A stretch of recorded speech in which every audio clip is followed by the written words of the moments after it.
بسم الله الرحمن الرحيم إن الحمد لله نحمده ونستعينه ونستغفره ونعوذ بالله من شرور أنفسنا ومن سيئات أعمالنا من يهدي الله فلا مضل له ومن يضلله فلا هادي له وأشهد أن لا إله إلا الله وحده لا شريك له وأشهد أن محمدا عبده ورسوله وبعد فإن خير الحديث كتاب الله وخير الهدي هدي محمد صلى الله عليه وسلم وشر الأمور محدثاتها وكل محدثة بدعة وكل بدعة ضلالة وكل ضلالة في النار وقال عز وجل في القرآن المجيد أعوذ بالله من الشيطان الرجيم بسم الله الرحمن الرحيم يا أيها الذين آمنوا اتقوا الله حق تقاته ولا تموتن إلا وأنتم مسلمون وقال يا أيها الناس اتقوا ربكم الذي خلقكم من نفس واحدة وخلق منها زوجها وبث منهما رجالا كثيرا ونساء واتقوا الله الذي تسألون به والأرحام إن الله كان عليكم رقيبا وقال يا أيها الذين آمنوا اتقوا الله وقولوا قولا سديدا يصلح لكم أعمالكم ويغفر لكم ذنوبكم ومن يطع الله ورسوله فقد فاز فوزا عظيما اللهم صل على محمد وعلى آل محمد كما صليت على إبراهيم وعلى آل إبراهيم إنك حميد مجيد اللهم بارك على محمد وعلى آل محمد كما باركت على إبراهيم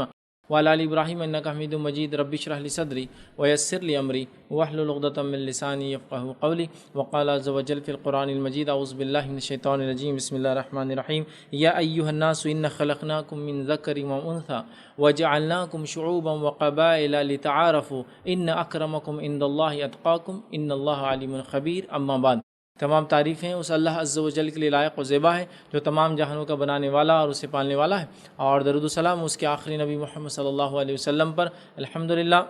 جیسا کہ آپ تمام کے سامنے اعلان کیا گیا تھا کہ آج انشاءاللہ عزیز میں چند باتیں جو ہے اپنی برادری یا اپنی جو ہے برادری کے اندر شادی یا خاندان کے اندر شادی، اس بات کے تعلق سے چند باتیں شریعت کے روح سے جو ہے رکھنے کی کوشش کروں گا، چونکہ یہ مسئلہ بہت زیادہ سنگین ہوتا جا رہا ہے، دن بدن یہ مسائل بہت زیادہ سامنے آ رہے ہیں کہ شادی کے معاملے میں ہم لوگوں نے یہ طے کر لیا کہ جس خاندان سے ہم ہیں شادی اسی خاندان میں ہوں، اور جو ہے برادری میں شادی جو ہے اس کی اتنی اہمیت ہو چکی ہے کہ اگر کوئی انسان برادری سے باہر، مطلب برادری سمجھتے ہیں، برادری، خاندان، قبیلہ، سمجھ رہا، تو اس میں اگر شادی نہ کرے یا اس سے باہر شادی کر لے تو بہت زیادہ جو ہے تماشے کھڑے ہو جاتے ہیں، اور بہت ساری باتیں بہرحال سننے میں آتی ہے۔ میں سمجھتا ہوں میں جتنی باتیں آپ کو بتاؤں گا اس سے کئی گنا زیادہ باتیں آپ پہلے سے اس تعلق سے برادری میں شادی، اس کی حقیقت، اس تعلق سے سن چکے ہوں گے یا آپ کہیں نہ کہیں محسوس کر رہے ہوں گے۔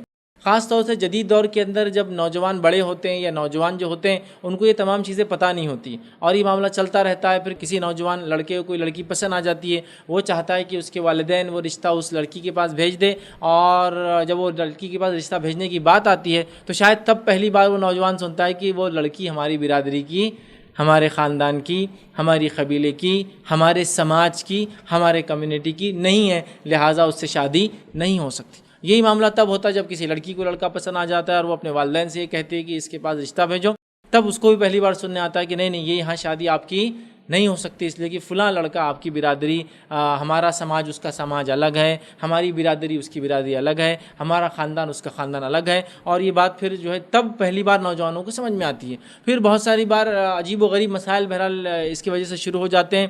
پھر نوجوان کبھی کبھار غلط راستہ اختیار کر لیتے جب ان کو اپنے پسند سے نکاح کرنے کی اجازت نہیں ملتی۔ پسند سے مراد یہ نہیں کہ کوئی انسان افیئر کرے پھر شادی کرے، لیکن پسند سے مراد یہ کوئی لڑکی یا لڑکا پسند ہو، پھر وہ اپنے ولی کے پاس جائے یا وہ شخص اس کے ولی کے پاس جائے لڑکا، اور پھر بالکل جو طریقہ شرعی اعتبار سے وہ رشتہ بھیجا جائے اور تمام چیزیں بہرحال ہو، یہ تو کوئی مسئلہ نہیں انشاءاللہ، چونکہ پسند بھی ایک اس میں بنیاد ہے، اس کے بعد رشتہ بھی جو طریقے سے بھیجا جائے۔ لیکن ہمارے پاس دیکھا جاتا ہے کہ برادری کا مسئلہ، خاندان کا مسئلہ، سماج کا مسئلہ، جس کو ہم کہیں گے قبیلوں کا مسئلہ، اتنا زیادہ، اتنا اس حد تک بڑھ چکا ہے کہ جس کی کوئی انتہا نہیں۔ اور اگر بالفرض کوئی ایسا کر بھی لے، بغاوت کر لے، شادی کر لے، تو پھر وہ پورا فتنے کا باعث بن جاتا ہے۔ اس خاندان سے دوسرے خاندان والے مکمل طور سے رشتہ توڑ دیتے ہیں، سمجھ رہے ہیں؟ اس خاندان کی جو لڑکیاں، ان کی شادیاں پھر دوسرے لوگ نہیں ہونے دیتے، بولتے تمہارے گھر کے ایک لڑکے نے فلاں شادی کر لیا، لہٰذا تمہارے بچیوں کو سزا دے کر ہم بتائیں گے کہ یہ کام غلط کیا تھا آئندہ، تاکہ کوئی لڑکا ایسی ہمت نہ کرے۔ اسی طرح اگر کوئی لڑکی شادی کر لے تو پھر یہی ہوتا ہے، بلکہ ہم نے تو یہاں تک سنا کہ اگر ایسا کچھ ہوا یا لڑکے یا لڑکیوں نے شادی کی ان کو قتل تک کر دیا گیا ہے۔ درکی خاندانوں میں قتل و غارت گری ہو گئی، سماجوں میں قتل و غارت گری ہو گئی، یہاں تک کہ میں کہہ رہا ہوں لڑکا اور لڑکی کو قتل کر دیا گیا، مطلب ان کو عزت کے ساتھ قتل کر دیا گیا، آنرری ان کو جو مرڈر کر دیا گیا ان کا۔ یہ تک بہرحال ہم نے دیکھا ہے۔ لیکن یاد رکھیے ہم بات کریں مسلمانوں کے اور اسلام کی، اسلام میں یاد رکھیے خاندان، برادری، سماج، اس کی کوئی حیثیت نہیں ہے۔ سب سے اول چیز ہے تقویٰ، انسان کی پرہیزگاری، انسان کی دینداری، اس کے بعد تمام چیزیں پھر دیکھی بھی جا سکتی ہے۔ لیکن تقویٰ چھوڑ کر، دینداری چھوڑ کر، اسلام پہ وہ لڑکا کتنا بعمل ہے، لڑکی کتنی بعمل ہے، وہ چھوڑ کر تمام چیزوں کو، برادری، خاندان وغیرہ کو دیکھنا، یہ بالکل شرعاً درست اور جائز نہیں ہوں گا، یاد رکھیے۔ اب آئیے برادری، خاندان یا جو قبیلہ وغیرہ ہوتا ہے، جو برادری، خاندان اور قبیلہ پرست لوگ ہوتے ہیں، یاد رکھیے ان کے نزدیک یہ خاندان، برادری وغیرہ یہ کیا ہوتی ہے، اس کا میں ایک مختصر تعارف رکھتا ہوں آپ کے سامنے، انٹروڈکشن، مطلب اس کی تعریف رکھتا ہوں کہ اس کا تعارف کیا ہے، ٹھیک ہے۔ تو اس کی تعریف اس طرح سے یاد رکھیے کہ انسانیت کو بالعموم نظر انداز کر کے، ان جنرل ہیومینٹی کو نظر انداز کر کے، اپنے گروپ یا تاکہ اپنے ارد گرد ایک چھوٹا سا دائرہ کھینچ لینا، جس کے اندر پیدا ہونے والا اپنا انسان، جس کے باہر پیدا ہونے والا پرایا یا غیر قرار پاتا ہے، اور یہ دائرہ کسی عقلی یا اخلاقی بنیاد پہ نہیں بنایا جاتا، کوئی لاجیکل اور کوئی اس کے پیچھے جو ہے جس کو ہم کہیں گے کوئی اس کے پیچھے جو مورل ویلیوز نہیں ہوتے ہیں، صرف یہ دائرہ منمانے ڈھنگ سے بنا لیا جاتا ہے، اور یہ دائرہ عقلی یا اخلاقی بنیاد پر نہیں بلکہ اتفاقی پیدائش کی بنیاد پر بنایا جاتا ہے، چونکہ وہ انسان جو یہ دائرہ بناتا ہے، ظاہر سی بات ہے جو انسان جس خاندان میں پیدا ہوتا ہے اس کی کوئی چوائس تو ہوتی نہیں ہے، وہ ایک اتفاقی چیز ہے، اور اس پہ دائرہ بہرحال کھینچا جاتا ہے کہ ہماری برادری یہ ہے، ہمارا خاندان یہ، چونکہ ہم اس سے پیدا ہوئے لہٰذا یہ ہماری برادری اور خاندان ہے۔ اور ایسے کئی چھوٹے چھوٹے دائرے آپ کو مختلف ممالک میں، مختلف علاقوں میں، مختلف گاؤں میں، مختلف بستیوں، مختلف شہروں میں ملیں گے، اور ہر دائرہ مختلف ہوتا ہے دوسرے سے، اور وہاں کی کمیونٹیز کنفائن ہوتی ہے اور اپنے آپ کو سمجھتی ہے بس ہمارا یہ ہے اور شادی یہی ہوں گے۔ اور میں اپنے درس کو انشاءاللہ آج لمٹ کروں گا شادی کی حد تک، یاد رکھیے شادی کی حد تک، تو بس پھر وہ شادی بیاہ اسی میں ہوں گی اور تمام چیزیں ظاہر سے، تب شادی اسی میں ہوں گی تو نقلی نسلیں اسی میں پیدا ہوں گی، اور یہی تصور کے ساتھ انسان جو ہے یاد رکھیے عام طور سے جیتے ہیں۔ اب آئیے اسلام میں برادری کا کیا تصور ہے؟ اسلام میں یہ خاندان، برادری ازم جس کو کہوں گا، یہ خاندان نہیں بلکہ خاندان پرستی، برادری پرستی، یاد رکھیے اس کی کیا حقیقت ہے، یاد رکھیے میں آپ کے سامنے رکھتا ہوں، اس کو بہت زیادہ بتانے کی مجھے ضرورت نہیں، یاد رکھیے نبی اکرم صلی اللہ علیہ وسلم کی زندگی کے چند واقعات بھی آپ دیکھ لیں گے، اور جو بھی انسان کسی انسانی سماج پہ نظر رکھتا ہے، ہیومن جس کو کہیں گے سوسائٹی پہ اس کی نظر ہے، وہ سمجھ جائیں گے کہ اسلام میں تو اس کا کوئی مقام بالکل بھی نہیں، یاد رکھیں، اس لیے کہ نبی اکرم صلی اللہ علیہ وسلم کے ایک بہت خاص دوست تھے، نبی اکرم صلی اللہ علیہ وسلم کے خاص ساتھی تھے، جو ہر جگہ آپ کو نظر آئیں گے اللہ کے رسول صلی اللہ علیہ وسلم کے ساتھ، اور وہ ساتھی وہ تھے جو ایک آزاد کردہ غلام تھے جن کا نام بلال بن رباح رضی اللہ عنہ تھا، یاد رکھیے۔ تو اس سے ہی سمجھ میں آتا ہے کہ جس کا ساتھی جو ہے وہ اس قسم کا ہے تو وہ آدمی کوئی نسل کے بنیاد پہ تعصب نہیں کرتا، حالانکہ نبی اکرم صلی اللہ علیہ وسلم اپنی قوم میں سب سے اعلیٰ نسل کے تھے اور خاندان کے تھے، اور اپنے سماج میں سب سے بڑا عہدہ رکھتے تھے، ولی عہد تھے قریش کے، یاد رکھیے، اور اسی کے ساتھ ساتھ ایک نبی تھے، اور اسی کے ساتھ ساتھ جو ہے آپ کے تعلقات تمام لوگوں سے ایسے تھے کہ روایتوں میں آتا ہے کہ لونڈی آتی، ٹھیک ہے، لونڈیوں وغیرہ کو یاد رکھیے، غلاموں کو پردے وغیرہ کے مسائل نہیں ہوتے، یاد رکھیے، تو ایک لونڈی آتی اور اگر اس کو کوئی مسئلہ ہوتا تو نبی اکرم صلی اللہ علیہ وسلم کا ہاتھ پکڑتی اور جہاں چاہے لے کے چلے جاتی اور اپنے مسئلے کو حل کرا لیتی۔ یہ بات وضاحت کرتی ہے کہ نبی اکرم صلی اللہ علیہ وسلم نے اونچ نیچ کا کوئی تقاضا نہیں رکھا، ورنہ غلام تو جانوروں جیسے بیچے اور خریدے جاتے تھے اس سماج میں عربوں کے، اور اس میں ایک لونڈی آتی اور آپ کا ہاتھ پکڑ کے جہاں چاہتی لے جاتی اور اپنے مسئلے کو حل کروا لیتی، اتنی سادگی تھی۔ تو ہیومن نیچر کو جو جانتا ہے، ہیومن سوسائٹی کو جو جانتا ہے، نبی اکرم صلی اللہ علیہ وسلم زندگی کو پڑھیں گا تو وہ سمجھ جائیں گا اسلام میں تو ہے ہی نہیں۔ بہرحال پھر بھی میں سمجھانے کے لیے کچھ باتیں آپ کے سامنے رکھتا ہوں۔ آئیے اسلام میں یہ برادری، خاندان، قبیلہ پرستی کی کیا حقیقت ہے، یاد رکھیے مختصر الفاظ میں آپ کے سامنے رکھتا ہوں۔ اللہ رب العزت سورہ حجرات سورہ نمبر 49 49 اور آیت نمبر 13 میں فرمایا کہا، یا ایھا الناس انا خلقناکم من ذکر و انثی، اے لوگو، یا ایھا الناس انا خلقناکم، ہم نے تمہیں پیدا کیا ایک مرد سے اور ایک عورت سے۔ تو پہلے تو وضاحت دے دی گئی ہماری پیدائش کیسی ہوئی، ایک مرد اور ایک عورت سے ہم لوگ پیدا ہوئے۔ پھر فرمایا اللہ رب العزت نے، وَجَعَلْنَاكُمْ شُعُوبًا وَقَبَائِلَ لِتَعْارَفُوا، اور ہم نے ہی تمہیں کنبوں، قبیلوں اور خاندان میں بانٹ دیا، کیوں؟ لِتَعَارَفُوا، تاکہ ایک دوسرے کو ہم آئیڈینٹیفائی کر سکیں، پہچان سکے، تاکہ ایک دوسرے کو ڈسکریمنیٹ کرے بول کر نہیں ہے، یہ صرف انٹروڈکشن کے لیے، چونکہ اگر سب لوگ ایک جیسے نام کے ہوتے تو کتنا مشکل ہو جاتی نا، تعارف کے لیے، پہچان کے لیے۔ اور یاد رکھیے اللہ ہی فرما رہا ہے، وَجَعَلْنَاكُمْ، ہم نے بنائے تم میں کیا، شُعُوبًا وَقَبَائِلَ، شعبے، کنبے اور قبیلے۔ اللہ نہیں بنائے، بات واضح ہو گئی. لتعارفوا، پھر اللہ نے بول دیا کیوں بنایا، اللہ نے بیان کر دیا کیوں بنایا. اس لیے کہ عربی زبان کے اعتبار سے اگر اس لفظ کو دیکھیں تو یہ جو لام جو الفاظ لتعارفوا، تو یہ لام کو جو ہے، یہ لام جو ہوتا ہے اس کو یاد رکھیے، لام اس کو لام علت بولتے ہیں. مطلب یہ وہ لام ہوتا ہے جو عربی زبان میں جو اس لفظ کے بعد لگتا ہے کہ جب کوئی چیز بتائی جاتی ہے تو کیوں وہ کیا جا رہا ہے تو یہ لام اٹیچ ہو جاتا ہے. تو اللہ نے بنایا کنبے قبیلے کیوں، لتعارفوا، خود علت بتا دی، وجہ بتا دی، ریزننگ کر دیا اللہ نے. چونکہ بہت سے لوگ جب یہ آیت پڑھی جاتی ہے نا کہ اللہ نے بنایا کنبے قبیلے، تو اللہ نے بنایا لیکن کیوں بنائے؟ فخر کرنے کے لیے نہیں، ڈسکریمنیٹ کرنے کے لیے نہیں، اونچ نیچ کرنے کے لیے نہیں، تکبر کرنے کے لیے نہیں، اعلیٰ ذات اور نچلی ذات کرنے کے لیے نہیں، بڑا خاندان اور چھوٹا خاندان کرنے کے لیے نہیں، اونچی ذات اور نیچی ذات کے لیے نہیں، لتعارفوا، صرف پہچان کے لیے، آئیڈینٹیفیکیشن کے لیے، ایک دوسرے کو جانے کون ہے کیا ہے. پھر اللہ فرماتا اور کہتا ہے اصلی پیمانہ دیا جا رہا ہے. کیا پیمانہ ہے سنیے. اب انسانی سماج میں اگر انسانوں کو ماپا جائیں گا تو کس پیمانے پر؟ لتعارفوا ان اکرمکم عند اللہ اتقاکم، اللہ کے نزدیک سب سے اکرام والا انسان وہ ہے جو اللہ سے سب سے زیادہ تقوی رکھتا ہے. ان اللہ علیم خبیر، بے شک اللہ تعالیٰ علم رکھنے والا اور باخبر ہے. تو یہ آیت نے وضاحت کر دی انسان ہم سب ایک ماں باپ کی اولاد ہیں، لہٰذا یہ اونچ نیچ کا کوئی تقاضا، بڑے اور چھوٹے خاندان کا کوئی تقاضا، فخر اور تکبر کا کوئی معاملہ خاندانی بنیاد پہ اسلام میں نہیں ہے. وہ تقوی کی بنیاد پہ ہے. تقوی دل کی کیفیت ہے، وہ اللہ ہی جانتا کہ اس کا تقوی کتنا ہے اور کیا ہے. اس بات کو اسلام نے وضاحت کر دی، یاد رکھیے. تو تمام لوگ اسلام نے بتا دیا برابر ہے. تو شادی کے نام پر جو خاندان اور برادریوں کا معاملہ چلتا ہے، اسلام میں اس کی کوئی حقیقت یاد رکھیے نہیں یاد رکھیے، بلکہ یہ برادری ازم جس کو میں کہہ رہا ہوں، بت پرستی بن چکا ہے. یہ خاندان قبیلے بتوں کے بدلے مقام لے چکے ہیں. مطلب اتنا ان کا خیال رکھا جا رہا ہے کہ جتنا خیال شریعت کا بھی نہیں رکھا جاتا ہے، بلکہ شریعت کو بالائے طاق رکھ کر، چھوڑ کر، پیچھے ڈال کر ان خاندان اور برادریوں کی بنیاد پر لوگ آج عمل کر رہے ہیں. اور خاص طور سے مسئلہ شادی بیاہ میں ہے، تو اور ہمارا آج کا عنوان بھی شادی بیاہ یاد رکھیے خاص طور سے. اب آئیے، اسلام نے یہ برادری ازم، خاندان پرستی کے بتوں کو اپنے پیروں تلے کب کا رون دیا. نبی اکرم صلی اللہ علیہ وسلم جس سماج میں آئے تھے، یہ سماج one of the most racist سماج تھا. ریسسٹ جس کو بولتے ہیں نا، سب سے زیادہ جس کو کہیں گے نا نسلی بنیاد پر تعصب پرست جو ہے یہ قوم تھی عرب. نسلی بنیاد ہو، فلاں خاندان سے پیدا ہو، فلاں ہے، بہت تعصب تھا ان کے اندر یاد رکھیے. اور اس میں ایک نبی آتے ہیں اور وہ سب کو برابر ہے بتاتے ہیں، ایک پیغام انسانیت کو دے کے جاتے ہیں جو لوگوں کے لیے تعجب خیز تھا. عربوں کے لیے، خود قریش کے لیے تو بہت تعجب خیز تھا، چونکہ قریش تو اپنے آپ کو تمام عربوں پہ سب سے زیادہ افضل سمجھتے تھے.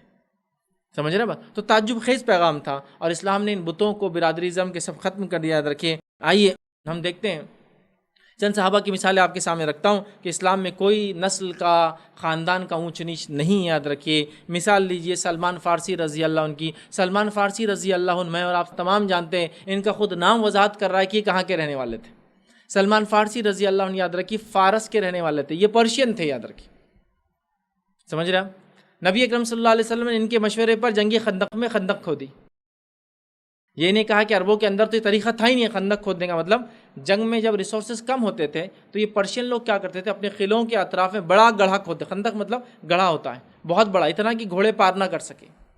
تو اس میں آپ ڈیفنس پہ موڈ میں رہتے ہیں، مطلب آپ جو لوگ قلعہ ہے وہ ڈیفنس موڈ میں رہتا ہے اور کوئی اندر نہ آئے بول کے گڑھا کھود دیا جاتا ہے، سیدھا اٹیک نہ ہو. سمجھ رہے دور اپنے سے. نبی اکرم صلی اللہ علیہ وسلم ان کی بات مانی، حالانکہ عربوں میں یہ چلن اور طریقہ نہیں تھا. یہ نہیں کہا کہ سلمان تم تو فارسی ہو، تمہاری بات کیسے لی جائیں گی. عرب کے دوسرے صحابہ نے نہیں کہا کہ ہم تو عربی ہیں اور بہت جنگوں میں تو ایسی مہارت ہے ہماری جس کی کوئی ہمارے خاندان تو پوچھتے نہیں جو جنگوں کے اندر فلاں ہیں. نہیں، سب نے مشورہ مانا. یہ تھے لیکن فارس کے. آئیے دوسری مثال لیجئے. بازان بن جو ہے ساسان رضی اللہ عنہ بلکہ ایک صحابی تھے یاد رکھیے، اور یہ صحابی بھی یاد رکھیے فارسی تھے. نبی اکرم صلی اللہ علیہ وسلم نے اپنی زندگی میں ان کو یمن کا گورنر بنایا، اور اس کے بعد روایت کے اندر آتا ہے کہ ان کے بیٹے جو ہے وہ جو سنا کے ولی عہد تھے، مطلب گورنر تھے، وہ پورے ریجن کے تھے اور یہ خطے کے تھے. یاد رکھیے ان کے بیٹے. اور یہ پرشین ہیں، فارسی لوگ ہیں، یہاں بھی تمیز نہیں کی. اسی طرح واقعہ دیکھتے صہیب رومی رضی اللہ عنہ کا. تو یہ روم کے رہنے والے تھے، لیکن ہم سب جانتے ہیں صہیب رومی رضی اللہ عنہ کا کیا مقام تھا نبی اکرم صلی اللہ علیہ وسلم زمانے میں. اور حضرت عمر کے زمانے میں جب آپ کو شہید کیا گیا، آپ نے بلا کر صہیب رومی کو 3 بار وصیت کی کہ میرے بعد یا میری جگہ تم نماز پڑھاؤ گے. یہ نہیں کہا کہ عرب تو تم سے اچھے جاننے والے ہیں، وہ قدیم لوگ ہیں، تم تو بہرحال فلاں ہو. نہیں، کہا کہ تم جو ہے صہیب جو ہے نماز پڑھاؤ گے. سمجھ رہے بات؟ تو اسلام میں کوئی نسلی نہیں، تم پرشین ہو، ہم عرب ہے، تم عجم ہو، تم ہندوستانی ہو، ہم فلاں کے ہیں، تم فلاں کے، ہم فلاں کے، وہ افریقن ہیں، ہم امریکن، کوئی فرق نہیں، کوئی تمیز نہیں، نسلی رنگت کی بنیاد پر، خاندان کے نام، قبیلوں کے نام پر کوئی اصلیت اس کی یاد رکھی اسلام میں وجود میں نہیں۔ اگر ہوتی تو ان صحابہ کے واقعات میں کچھ تو بھی ہم کو ضرور یہاں جو ہے دیکھنے کو ملتا۔ آئیے آگے بڑھتے ہیں۔ اسی طرح ہم دیکھتے ہیں کہ نبی اکرم صلی اللہ علیہ وسلم نے یاد رکھی تقوی کو اصلی معیار اور بنیاد بنائی، اور اس کی دلیل یاد رکھی وہ واقعہ ہے، مطلب اسلام کے اندر کوئی جو خاندان پرستی نہیں ہے، اس کا واقعہ وہ ہے کہ فتح مکہ ہے۔ فتح مکہ اپنے آپ میں ایک یونیک ایونٹ ہے، یاد رکھی ہیومن ہسٹری کا، آپ چاہے مسلمان ہو، آپ چاہے نان مسلم ہو، اس واقعے کو آپ ضرور پڑھیں، چونکہ بہت سارے لوگوں نے بہت سارے اسٹیٹس، بہت سارے ملک کانکر کیے، بہت سارے سٹیز کو کانکر کیا۔ جب انہوں نے کانکر کیا اس شہر کو یا اس پر قبضہ کیا، ان کے اس فتح کا جشن یا اس میں انہوں نے کیا کیا، آپ تاریخ پڑھیں گے تو تاریخ خون ریز ہوتی ہے، یاد رکھیے۔ میں آپ کو ایک چھوٹی سی مثال دیتا ہوں کہ تو جنگ جو دین کے بنیاد پہ لڑی جاتی ہے، میں عام جنگوں کی مثال نہیں دیتا ہوں۔ جو ہے نصارہ نے یہ اعلان کیا کہ وہ بیت المقدس، جو ان کا بیت المقدس تھا، قبلہ اول، ہم بھی اس کو مانتے ہیں، فلسطین، یروشلم کے اندر جو القدس نام کا شہر ہے، ہم سب جانتے ہیں بہرحال، اور یہ دنیا کا وہ خطہ یاد رکھے جس کے لیے سب سے زیادہ جنگیں ہوئی اور سب سے زیادہ خون بہا، یاد رکھیے۔ دنیا کا یہ وہ واحد خطہ ہے القدس جس کے لیے دنیا میں سب سے زیادہ جنگی ہوئی، یاد رکھیں، اتنی جنگیں کسی علاقے میں کبھی نہیں۔ تو یہاں جب کروسیڈرز جس کو بولتے ہیں، صلیبی جنگیں ہوئی، اور جب پہلی صلیبی جنگ میں صلیبیوں نے اس کو قبضہ کر لیا، کہ روایتوں کے اندر آتا ہے کہ جو کروسیڈرز کے گھوڑے تھے وہ ان کے ٹخنوں تک یا گھٹنوں تک خون کے اندر چل رہے تھے۔ انہوں نے نہ عیسائی میں تمیز کی، نہ یہودی میں تمیز کی، نہ مسلمان میں تمیز کی، خود اپنے عیسائی بھائیوں کو بھی قتل کر دیا، وہاں جتنے بستے تھے سب کو قتل کر دیا۔ اتنا قتل و غارت گیری کی کہ لاشوں میں جب گھوڑے چل رہے تھے تو جو ان کے قدم کے ٹخنے ہوتا ہے نا، گھوڑے کا جو گھٹنا ہوتا ہے، وہ تک خون میں بھرے ہوئے تھے۔ اس کے ٹھیک تقریباً 90 سال بعد یا 87 سال بعد صلاح الدین ایوبی نے واپس وہ شہر لیا، القدس واپس مسلمانوں کے پاس آیا، لیکن اس کے بعد انہوں نے اس پہ قبضہ کیا۔ قبضہ کرنے کے بعد کھلا اعلان کر دیا، جو نبی اکرم صلی اللہ علیہ وسلم کی سنت تھی، جو جانا چاہے چھوڑ کر اس شہر کو چلے جائے، جو رہنا چاہے شہر میں امن کے ساتھ رہے، جس کی زمین ہے اسی کے پاس رہے، سب کچھ وہ کر دیا۔ اور عیسائیوں کے دو گروہ میں لڑائی تھی کہ بیت المقدس کے اندر، بیت لحم کے اندر جو ایک چرچ ہے جہاں مانا جاتا ہے عیسیٰ علیہ السلام پیدا ہوئے تھے، وہ چرچ کو کون سنبھالے گا؟ صلاح الدین ایوبی نے ایک خاندان کو اس کی چابی دے دی، کہا کہ مسلم خاندان تھا، تم اس کو سنبھالو۔ عیسائیوں سے کہا تم ڈسپیوٹ ختم کرو، ان کے دو بڑے گروہ ہوتے، دونوں لڑ رہے تھے، میں چابی، تو کہا تم ڈسپیوٹ ختم کرو، ایک مسلمان خاندان روز کھولیں گا صبح اور شام میں بند کر دیں گا تمہارے حساب سے۔ اس تاریخ سے لے کر آج تک وہ چرچ جو بیت لحم کا جو سب سے مقدس چرچ ہے عیسائیت کا، ایک مسلمان خاندان ہی اس کو روز صبح کھولتا ہے اور شام میں بند کرتا ہے، آج بھی یاد رکھیے فلسطین کے اندر۔ سمجھ رہے ہیں بات؟ تو نبی اکرم صلی اللہ علیہ وسلم نے بھی قبضہ کیا، اور یہ بھی ایک ظاہر سی بات ہے دین کے بنیاد پہ تمام چیزیں ہوئی۔ ایک انسان کو اس کے بستی سے نکالنے کی کوشش گئی، اسے قتل کرنے کا منصوبہ بنایا گیا، جس کی وجہ سے اس کو اپنی بستی چھوڑنا پڑی۔ اب وہ انسان جو گیا تھا مظلومی کی حیثیت سے، رات کے اندھیرے میں نکل کر ایک آدمی کے ساتھ چھپتے چھپاتے غاروں میں اور پہاڑوں کے پیچھے راستے بدلتے ہوئے کسی طرح سے یثرب مدینہ پہنچ گیا تھا، اب وہ واپس آ رہا ہے 8 سال کے بعد۔ اب اس کی حیثیت وہ نہیں تھی جس حیثیت سے وہ گیا تھا۔ جس حیثیت سے وہ گیا تھا وہ ایک مظلوم انسان تھا، جس حیثیت سے وہ لوٹ رہا ہے وہ ایک کانکرر کی حیثیت سے اب داخل ہو رہا ہے۔ اب نبی اکرم صلی اللہ علیہ وسلم داخل ہوتے ہیں اور سب کو امان اور معافی دے دیتے ہیں۔ ہیومن ہسٹری کے اندر ایسی کوئی مثال نہیں، جبکہ ان کے ساتھیوں کو قتل کیا گیا جو داخل ہو رہے اندر، ان کے والدین کو، ان کے رشتہ داروں کو، ان کے غلاموں کو، ان کے مال و دولت لوٹ لی گئی۔ صہیب رومی جب مکہ چھوڑ کے ہجرت کر کے جانے لگے تو مکی والوں نے کہا صہیب تم یہاں سے کیسے جا سکتے ہو؟ ایسے تم تو یونان سے آئے تھے، جو کچھ کمایا مکے میں کمایا، تو کہا پوری دولت دے دوں گے تو جانے دوں گے؟ مکی والوں کو لگا شاید اس بہانے صہیب رک جائیں گے، بولیں گے نہیں، تو کہا پوری دولت چھوڑ دوں گے ہی تو جانے دیں گے؟ تو کہا یہ تمہاری ہوئی، نکل کے آ گیا، ایک ہی جھٹکے میں سودا کیا، یہ سب تمہارا ہوا، بغیر کچھ لیے کیا آ گیا۔ یہ حال سے نکلے تھے 10,000 صحابہ اس لشکر میں جو مکہ میں پہنچتا ہے، اور مکہ میں پہنچنے کے بعد نبی اکرم صلی اللہ علیہ وسلم پہلی بار اذان دینے کا حکم دیتے ہیں، اور حکم دیتے ہیں کس کو دیتے ہیں؟ 10,000 صحابہ میں ایک سے ایک خاندان ہے، نبی اکرم صلی اللہ علیہ وسلم کے ایک سے قریبی رشتہ دار ہے، کوئی سسر ہے تو کوئی داماد موجود ہے وہاں، اور اس کے علاوہ دیگر خاندان کے رشتہ دار ہے، چچا ہے اور یہ ہے اور وہ ہے، ممے رشتہ دار، پھپھے رشتہ دار، آپ کے اتنے رشتہ دار موجود ہیں۔ تمام کے ہونے کے بعد یہ شرف ایک کالے انسان کو، حبشی غلام کو دیا جاتا ہے، اور بلال سے اللہ کے رسول حکم دیتے ہیں بلال چڑھ جاؤ اور اذان دو۔ اگر یہاں کچھ بھی قومیت، نسلیت، خاندان رنگ کا کوئی مسئلہ ہوتا تو بلال تو نہیں چڑھ سکتے تھے، اتنی بات تو طے تھی. اور کعبے پر چڑھے اور اذان دی. یاد رکھیے اس سے بڑی کوئی مثال میں آپ کو نہیں دے سکتا ہوں کہ اسلام نسل پرستی، خاندان پرستی، قبیلہ پرستی کے سخت خلاف ہے، تھوڑا بہت نہیں، سخت خلاف ہے. یاد رکھیے. تو لہٰذا یہ تمام واقعات اس کی جیتی جاگتی دلیل ہیں. اسی طرح یاد رکھیے اس بات کو، نبی اکرم صلی اللہ علیہ وسلم فرمایا، یہ بزار کی روایت ہے. اسی طرح یہ جو ہے سنن ابو داؤد میں بھی یہ روایت آتی ہے. روایت کے الفاظ سنیے. نبی اکرم صلی اللہ علیہ وسلم نے فرمایا، تم سب آدم کی اولاد ہو اور آدم کو اللہ نے مٹی سے پیدا کیا تھا. ہم سب آدم کی اولاد ہیں اور اللہ تعالیٰ نے ہم کو مٹی سے پیدا کیا ہے. پھر آپ فرماتے پیدا کیے گئے ہو جو قوم اپنے باپ داداؤں پر فخر کرتی ہے. خاندان پرست یہی تو ہے نا، ہم بڑے، ہم نواب، ہم پتہ نہیں کیا شان ہیں، ہم یہ تھے، ہم وہ تھے، ہم تیسمار خان تھے، ہم دھرندر تھے، ہم یہ تھے، ہمارا وہ تھا. یہ جو تم رہ رہے نا سب ہمارے ہی تھا، باپ دادا کی. ہمارے تو گھوڑے کھڑے رہتے تھے یہاں، جا تم آج کل بلڈنگیں بنا رہے ہو، فلاں ہیں. خاندان فخر، جاہ، جلال کو بیان کرنا ٹھیک ہے. خاندان میں کوئی اچھے لوگ تھے، بیان کرنے میں کوئی حرج نہیں، نیک لوگ تھے، اچھے کارنامے انجام دیے، کوئی حرج نہیں. لیکن یہاں فخر جتلانا. نبی اکرم صلی اللہ علیہ وسلم فرمایا، سب آدم کی اولاد ہو اور آدم کو اللہ نے مٹی سے پیدا کیا تھا، اور جو قوم اپنے باپ داداؤں پر فخر کرتی ہے یا تو اس سے باز آ جائے، یا سو اس بات سے باز آ جائے گی، یا اللہ تعالیٰ کے نزدیک یہ گندگی پھیلانے والے کیڑوں سے بھی بدتر ہو جائیں گے. لوگ باز آ جائے اس حرکت سے، یا پھر اللہ کے نزدیک یہ گندگی پھیلانے والے کیڑوں سے بھی بدتر لوگ ہیں. پھر میں سمجھتا ہوں اور زیادہ تفصیل میں جانے کی ضرورت نہیں. اسلام میں کوئی نسل پرستی، کوئی خاندان پرستی، کوئی رنگ پرستی، کوئی زبان پرستی، کوئی علاقہ پرستی کہتے عبادت، یہ بت نہیں ہے کوئی جن کی وجہ سے ہم تفرق کریں، تفریق کریں، ڈیوائیڈیشن کریں، فخر کرے، اپنے آپ کو اونچا دوسرے کو ہلکا اور نیچا سمجھے. اس بات کو ہم کلیئر کر دیا. اسی طرح اللہ رب العزت قرآن میں کیا فرماتا ہے؟ سورہ مومنون کی آیت نمبر 101 میں اللہ نے فرمایا کہا فَإِذَا نُفِخَ فِي الصُّورِ فَلَا أَنْسَابَ بَيْنَهُمْ يَوْمَئِذٍ وَلَا يَتَسَاءَلُونَ. اللہ فرماتا کہتا سنیے فَإِذَا نُفِخَ فِي الصُّورِ، جب سور پھونک دیا جائے گا، ٹھیک ہے، جب سور پھونک دیا جائے گا، اس دن ان کے مابین کوئی نسب نہیں ہوں گا. روز قیامت سب غائب.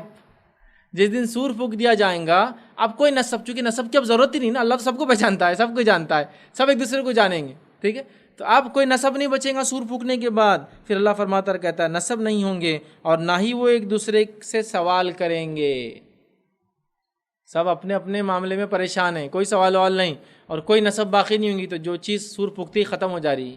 اور اللہ کے رسول صلی اللہ علیہ وسلم اس بات کو یوں بھی فرمایا حدیث میں، جس کے نام اعمال نے پیچھے چھوڑ دیا اس کا نسب اس کو آگے لے کر نہیں جا سکتا. کہ بھائی میں نام اعمال میں کمزور رہا، نہیں میرے خاندان میں تو پیر، ولی، فقیر اور کیا قطب اور ابدال اور نبی اور فلاں فلاں پیدا ہوئے تھے، تو وہ کچھ ہی فائدہ نہیں دیں گے. خود اللہ کے رسول صلی اللہ علیہ وسلم بیان کرتے ہیں وہ پہلی دعوت آپ کی جو آپ نے پہاڑ پہ چڑھ کر کوہ صفا سے دی تھی، اور وہاں دعوت دینے کے بعد یہ کہا تھا کہ اے میری پھوپھی صفیہ، تجھے جو مانگنا ہے اپنے بھتیجے محمد سے دنیا میں مانگ لے، محمد آخرت میں تیرے کام نہیں آئیں گے اگر تو ایمان نہیں لائیں گی. تو دوسرا فرمایا اے میری جو ہے بیٹی فاطمہ، تجھے جو مانگنا اپنے باپ محمد سے دنیا میں مانگ لے، ایمان نہ لاؤں گی تو محمد تیرے کام، تیرا والد بھی تیرے کام نہیں آئیں گا آخرت. سمجھ گیا؟ تو جس کے نام اعمال نے پیچھے چھوڑ دیا اس کا حسب نسب اس کو آگے لے کر نہیں جا سکتا. یہ بات بالکل واضح ہے.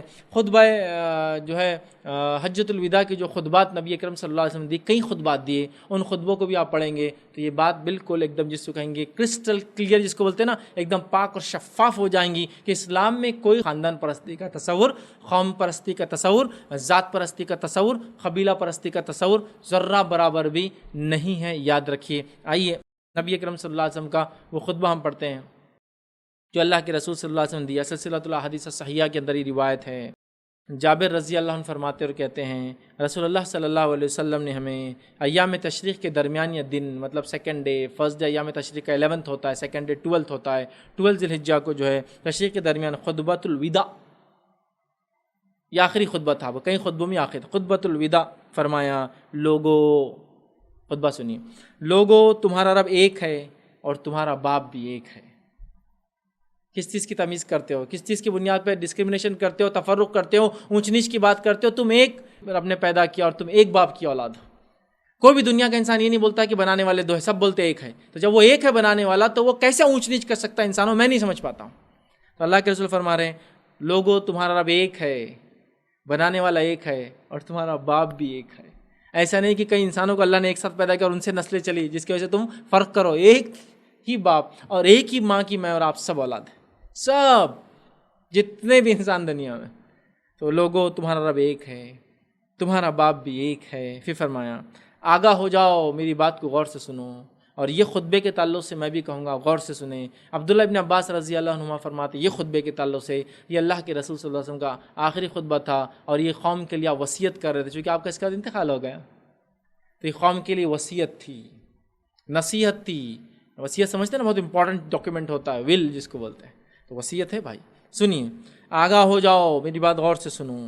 کسی عرب کو کسی اجمی پر, کسی اجمی کو کسی عربی پر, کسی سرخ رنگ والے کو کسی کالے رنگ والے پر, اور کسی سیاہ رنگ والے کو کالے رنگ والے کسی سرخ رنگ والے پر کوئی فضیلت اور برتری حاصل نہیں مگر تقویٰ.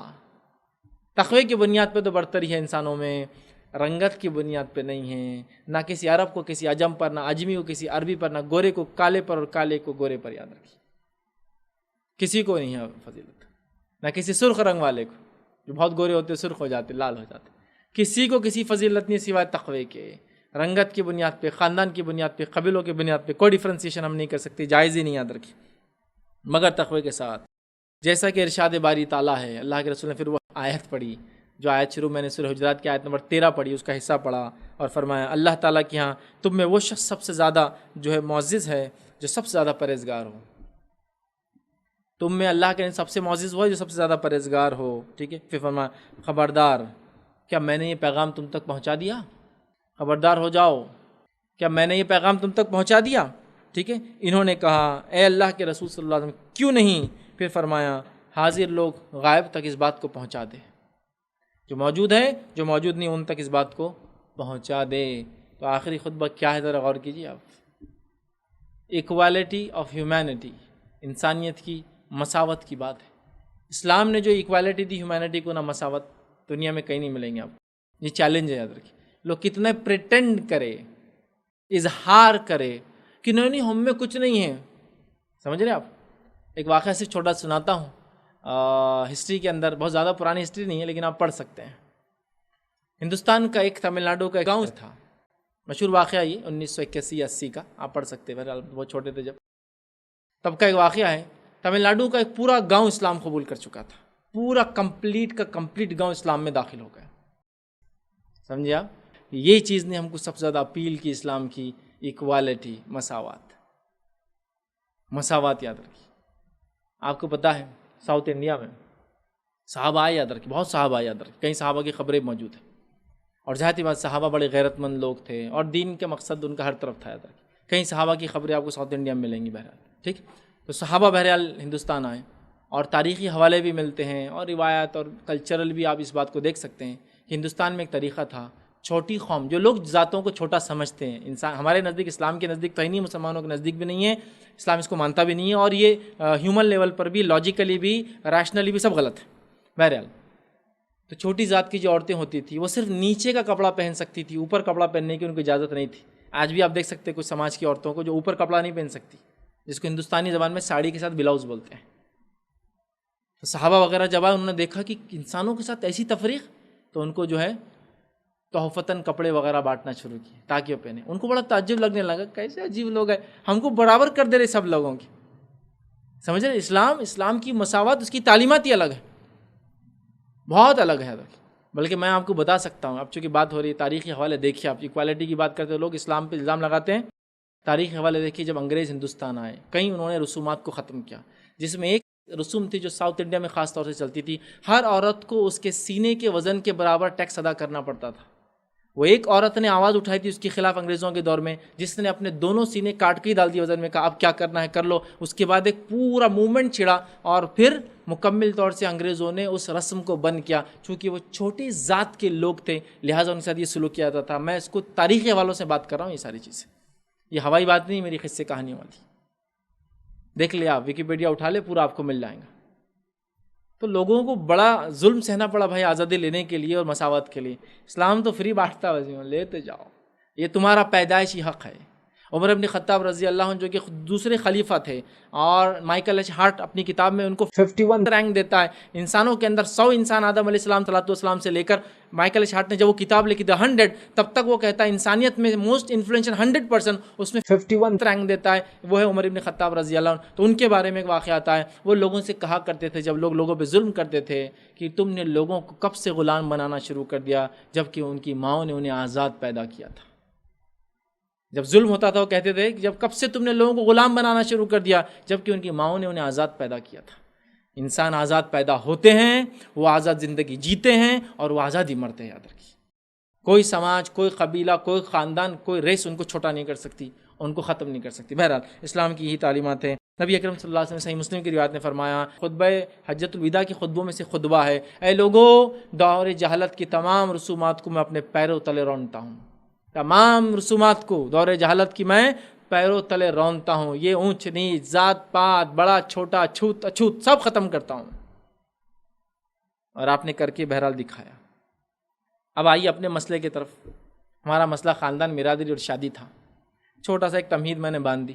اب خاندان برادری والی شادی، یہ مسئلہ جنرلی تب آتا ہے جب ینگ جنریشن، جو آج کل کی جنریشن ہے، وہ لوگ اپنی چوائسز، اپنی مرضی سے نکاح کرنا چاہتے ہیں، جب اپنے خاندان وغیرہ سے وہ جا کر ادباً گزارش کرتے جو کرنا چاہیے، جو ایک طریقہ ہے، پورا سسٹم ہے، وہ جا کے بولتے فلاں کرنا، تو بولتے نہیں وہ ہمارے خاندان سے نہیں ہے، ان کا خاندان ہلکا ہے، ان کا کیا چھوٹے گھرانے کے ہے، فلاں ہے۔ اللہ رحم کرے، میں مسلمانوں کی بات کر رہا ہوں، ایسی چیزوں پہ تفرق کیا نا جس کو انتہا نہیں۔ چلو ایک آدمی ایک سبزی بیچتا ہے تو اس کو ایک سرنیم دے دیا گیا، ٹھیک ہے کوئی بات نہیں، سبزی بیچتا ہے ایک سرنیم دے دیا گیا، میں نام وغیرہ نہیں لیتا ہوں جنرلی، بہرحال ٹھیک نہیں دکھتا ہے بول کے دے دیا گیا۔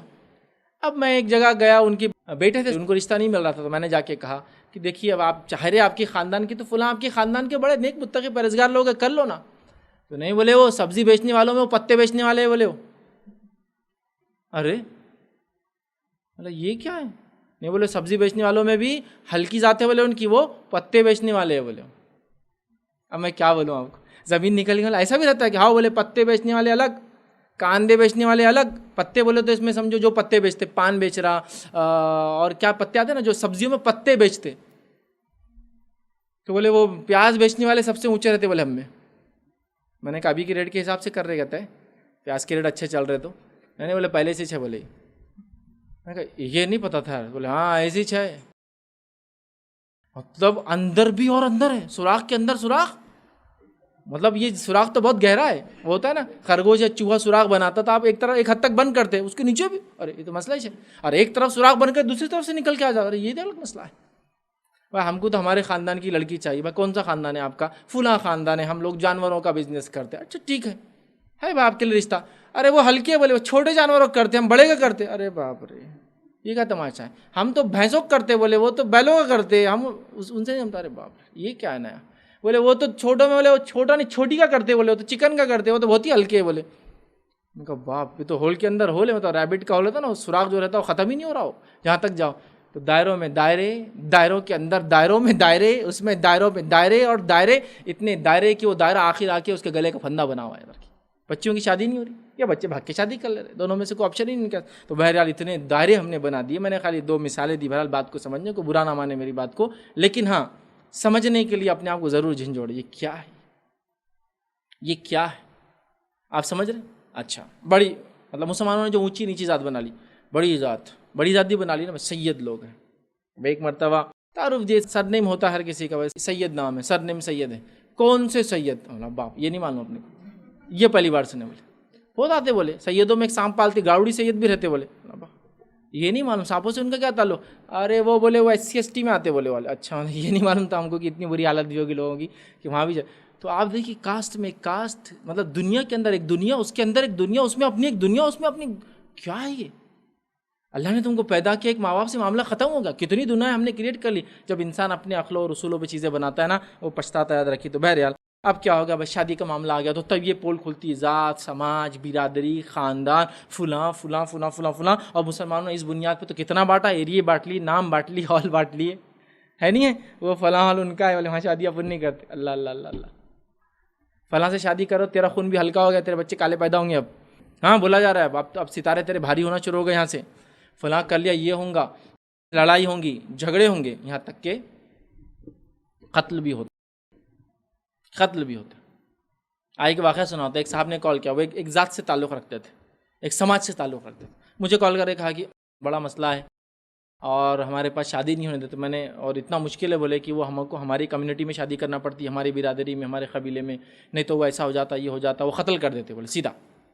میں نے کہا ہمارے ملک میں تو سنا تھا ہم نے، لیکن آپ کے ملک سے بھی پہلی بار سنا. آپ مسلمان تو کہاں میں بولے مسلمان، مار دیتے ہیں، مار دیتے. تو ایک کام کیجیے نا، آپ تو ماشاء اللہ عمر رسیدہ ہے وغیرہ ہے، لڑکی کا والد راضی تو ہاں بولے وہ خاندان راضی ہے، لڑکی کی شادی کیجیے اور چلے جائیے گلف، جاب کرنا ہے نا، گلف چلے جائیے. تو بولے اگر میں گلف چلا جاؤں گا تو میرے خاندان کے لوگ، میرے خاندان مطلب ان کے قبیلے میں سے ایک نوجوان کو تیار کریں گے جو گلف آئیں گا جاب کرنے کے لیے، یہاں کے میرا قتل کریں گا، جس کو وہاں وعدہ کیا جائیں گا. اگر وہاں پکڑا جائیں گا، سزا مل جائیں گی تو کوئی بات نہیں، بچ کے آ گیا تو ٹھیک ہے، تو مر بھی گیا وہاں تو تیرے خاندان کو ہم پالیں گے. اور وہ نوجوان شرف کے ساتھ آئیں گا اور مجھے آ کے قتل کریں گا، اس کے بعد وہ مارا جائیں گا، اس کے خاندان کو، اس کے دوسرے لوگ، ہمارے قبیلے کے لوگ پالیں گے اور اس کے خاندان کو ایک بڑا مقام ملے گا کہ تو نے ایک غیر خاندان کی لڑکی شادی کرنے والے کو قتل کیا تھا، ایک باغی کو تو نے صاف کر دیا دنیا سے، اور اس کو فخر سے مطلب نسلوں تک یاد کیا جائے گا.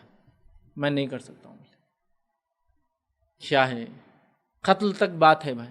ہمارے ملک میں ہم نے کچھ واقعات دیکھے اور سنے بھی ہے. بہرحال یہ تو نیوز کی بات ہے، کوئی چھپی ایسی گھٹی مطلب ایک دم خفیہ بات نہیں کہہ رہا ہوں میں، یہ تو ایک دم کھلی بات ہے. نیوز میں ہم نے دیکھا فلاں لوگوں نے، لڑکی نے لڑکے شادی کر لی، خاندان الگ، قتل. حالانکہ دونوں کا مذہب ایک تھا، مذہب الگ نہیں تھا، صرف وہ جو خاندان، لینیج، قبیلہ وہ الگ تھی، بس قتل، سیدھا قتل دونوں کو. دنیا نے دیکھا اور سب نے تھپتھپی دی، واہ دی، اور کا بہت اچھا کیا تاکہ آئندہ کوئی نوجوانی غلطی اب نہیں کرے گا. بہرحال اسلام میں ایسا کوئی رواج نہیں ہے، انسان سب برابر ہے، یاد رکھیے. اور ہم نے جو رشتوں کے یہ جو تعلقات کو، یہ جو ذات، سماج، برادری لا لی، ہم نے بہت نقصان کیا اور بہت نقصان اٹھا رہے ہیں. نبی اکرم صلی اللہ علیہ وسلم حدیث میں فرماتے ہیں لوگ لڑکیوں سے شادی 4 چیزوں کی وجہ سے کرتے ہیں. پہلا فرمایا ولی مالہا، اس کے مال کی وجہ سے. دوسرا فرمایا ولی جمالہا، اس کی خوبصورتی کی وجہ سے. تیسرا فرمایا ولی حسبہا، اس کے خاندان کی وجہ سے. ولی دینہا، اس کی دینداری کی وجہ سے. اے مسلمان نوجوانوں، تمہارے ہاتھ مٹی لگو، تم دینداری کو لازم جانو. تو لوگ 4 چیزوں کی وجہ سے کرتے ہیں، لوگ جس کو لاسٹ کرتے ہیں تم اس کو فرسٹ بناؤ. دینداری کے ساتھ مالداری، خوبصورتی، حسب نسب، ویل ٹھیک ہے. دینداری کے ساتھ خوبصورتی، ویل ٹھیک ہے. دینداری کے ساتھ خاندان، ویل ٹھیک ہے. دینداری کے ساتھ مالداری، سب ٹھیک ہے. دینداری غیب، باقی سب ٹھیک نہیں ہے. یاد رکھیے دینداری کو بیس بنا دیا. اب کوئی لڑکی کالی ہو، گوری ہو، فلاں خاندان کی ہو، فلاں سماج کی ہو، فلاں کمیونٹی کی ہو، فلاں کنٹری کی ہو، اس سے کوئی فرق نہیں پڑتا. کوئی لڑکا کسی سماج کا ہو، کسی خاندان کا ہو، کالا ہو، گورا ہو، غریب ہو، مالدار ہو، کچھ فرق نہیں پڑتا. اسلام کو یاد رکھیں، مسلمانوں کو کچھ فرق پڑنا نہیں چاہیے. لیکن اتنے لوازمات ہم نے اپنے اطراف ڈال دیے جس کی آج کوئی انتہا نہیں، جس کا نقصان ہم سب بھگت رہے. یاد رکھیے بھگت رہے. ایک صاحب نے ایک بار کال کیا، کہا ہمارے سماج کی لڑکیوں کی شادیاں نہیں ہو رہی، ہم سید خاندان سے اور لوگ شادی نہیں کرتے. کیوں؟ تو بولے سید خاندان کی بچی کو تکلیف دے تو بددعا لگ جاتی. مطلب بددعا تو کس کو بھی لگتی بھائی، جانور کو بھی تکلیف دے تو لگ جاتی، لڑکی ہو کسی بھی خاندان کی رہو. نہیں کرتے بولے. تو ان کی شادیاں بیچاروں کی عمریں ہو گئی. اب میں کسی کو قصہ سنا رہا تھا، دیکھو کیسے حالات آ گئے اونچ نیچ کے چکر میں. مطلب اتنے اونچے، بولے تم ہمارے لائق ہی نہیں، چلو جاؤ، شادی نہیں ہو رہی. تو بولے یہ خالی ایک طرف کی بات ہے. بولے میں ایسے خاندان بتاتا ہوں جہاں رشتہ بھیجا بھی گیا، انہوں نے اپنی بچیوں کی کنواریاں مر گئی، وہ شادی نہیں کی. بولے نہیں، سید آئے تو سید ہی ہونا. کنواریاں مر گئی، وہ زندگی کنوارے پن میں گزر گئی. اپنی طبعی موت کوئی 60 اور 70 سال میں مرا، لیکن شادی کسی کی نہیں ہوئی. کیوں؟ تو بولے وہ ہمارے لائق نہیں ہے. تو ایک کیس تو یہ کہ کوئی اپنا رہا نہیں، دوسرا کیس تو یہ کہ وہ خود اپنانا نہیں چاہتے. یہ سماج، یہ خاندان، اس کے فخر، اس کی اونچ اور نیچ، اونچ نیچ کی وجہ سے پرابلم ہے نا. یہ سب ہلکا اور بھاری اور یہ اور وہ شناخت کرنا، آئیڈینٹیفائی کرنا اپنے آپ کو کسی سرنیم سے، کوئی غلط بات، لیکن اس سے تمیز کرنا یہ سب سے بڑا مسئلہ ہے. یاد رکھیے جو ہم نے بنا دیا. تمیز دینداری کی بنیاد پہ ہوں گی. یاد رکھیے بھائی، غیر برادری میں شادی کا اسلامی نظریہ کیا ہے، اسلامی نقطہ نظر دیکھ لیتے اور کچھ شادیاں بھی دیکھ لیتے ساتھ میں، تاکہ بات کلیئر ہو جائے، پورا کانسیپٹ کلیئر ہو جائے. غیر برادری میں شادی اور اسلام کیا کہتا ہے اس بارے میں. آئیے، عرب معاشرے میں غلام منڈیوں میں بکتے تھے. بات کلیئر ہے میری ایک دم. غلام منڈیوں میں بکتے تھے جیسے جانور بکتے ہیں. یہ تھا عرب کا سماج. نبی اکرم صلی اللہ علیہ وسلم جس سماج میں پیدا ہوئے، مکے کا سماج اور اطراف کا سماج یہ تھا. غلام منڈیوں میں بکتے تھے جیسا جانور بکتے ہیں، سودے ہوتے تھے، سودی بازیاں کی جاتی تھی، اور جانوروں سے بدترین سلوک ان سے ہوتا تھا. میں آپ کو کیا بتاؤں، ابھی ہم اس کہانی میں نہیں جا رہے کہ غلاموں کے ساتھ کیا ہوا. تو بہرحال وہ منڈیوں میں بیچے جاتے، فروخت کیے جاتے. انسان تو ہوتے لیکن انسانوں میں سب سے حقیر انسان مانے جاتے، نیچلے، اوچھے، گندے، کہ وہ اگر نزدیک آ جائے وہ چھو لے تو بھی پرابلم تھا ان کے ہائی کاسٹ والوں کو. ان کے اندر، عربوں کے اندر جو اونچی ذات اپنے آپ کو کہتے تھے، اونچا خاندان، اونچا سماج، وہ کیسے ہوتا مجھے نہیں معلوم. میں تو یہ سمجھتا اخلاق سے، اچھی عادت سے، اچھی چیزوں سے، اچھے کرموں سے انسان اونچا، لیکن کچھ لوگوں کے پاس صرف پیدا ہو گئے تو اونچے ہو جاتے ہو. بہرحال اسلام میں نہیں ہے، لیکن یہ چونکہ میں مسلمانوں سے خطاب کر رہا ہوں، کوئی دوسرا آدمی اس کو سنے تو اس کو جو ہے جس کو کہیں گے ریشنلی اس کو سمجھے اس بات کو. بہرحال ہم لوگ نہیں مانتے ان تمام چیزوں کو، ٹھیک. تو بہرحال وہاں یہ سماج تھا، وہاں اونچ نیچ کا یہ تقاضا تھا. اب عرب اور غیر عرب کئی مسئلہ تھا. عرب اور غلام، یہ تو کتنا بڑا مسئلہ ہے. عرب اور غیر عرب میں وہ تمیز اتنی کر لیتے، اس کی کوئی انتہا نہیں. عرب اور غلام، غلام تو جانور سے بدتر چیز ہے. انسانوں میں سب سے حقیر انسان ہے، جو سب سے کمتر، سب سے اونچا، سب سے نچلا ہوتا تھا. آئیے واقعہ سنیے. نبی اکرم صلی اللہ علیہ وسلم کی پھوپھی ذات بہن کا نکاح ہو رہا ہے. مطلب وہ لڑکی بڑی ہو گئی، اس نکاح کے لائق ہو گئی، ٹھیک ہے. نبی اکرم صلی اللہ علیہ وسلم کی جو ہے پھوپھی تھی امیمہ بنت عبد المطلب، یاد رکھیے. ان کی جو ہے اللہ کے رسول کی جو ہے یہ پھوپھی ہے رشتے میں. ان کی بیٹی ہے زینب بنت جہش رضی اللہ عنہا، جو بعد میں امہات المومنین بنی. ایک لمبا بہرحال واقعہ ہے، لیکن ابھی بہرحال یہ کنواری تھی. رشتے ڈھونڈنے جا رہے کہ بھائی کس سے نکاح کیا جائے. نبی اکرم صلی اللہ علیہ وسلم آفر رکھتے ہیں کہ اس کا نکاح جو ہے زید بن حارثہ سے کر دیا جائے. زید بن حارثہ ایک غلام ہے، یاد رکھیے. زید بن حارثہ ایک غلام ہے. عرب غلاموں کو جانور سے بدتر سمجھتے ہیں، انسانوں کی سب سے حقیر نسل القسم سمجھتے ہیں. اللہ کے رسول زید کا رشتہ بھیجتے ہیں زینب کو، جو کہ ایک آزاد عورت ہے. یہ آزاد کردہ غلام ہے، لیکن زینب تو آزاد پیدا ہوئی، مالدار ہے، حسب نسب میں جو ہے نبی کی خاندان سے پھر کیا ہے نا. اللہ کے رسول صلی اللہ علیہ وسلم خود فرمایا اپنے خاندان کے تعلق سے کہ میرے خاندان میں آدم سے لے کر مجھ تک کسی نے زنا نہیں کیا.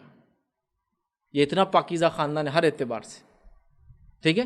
تو نبی کی خاندان سے پھوپھی ذات بہن ہے سگی آپ کی، کس کو رشتہ بھیج رہے ہیں؟ دیکھیے لوگ بولنے کو بہت بولتے ہیں، پریکٹیکل لائف میں ٹھینگا پھیل جاتے ہیں.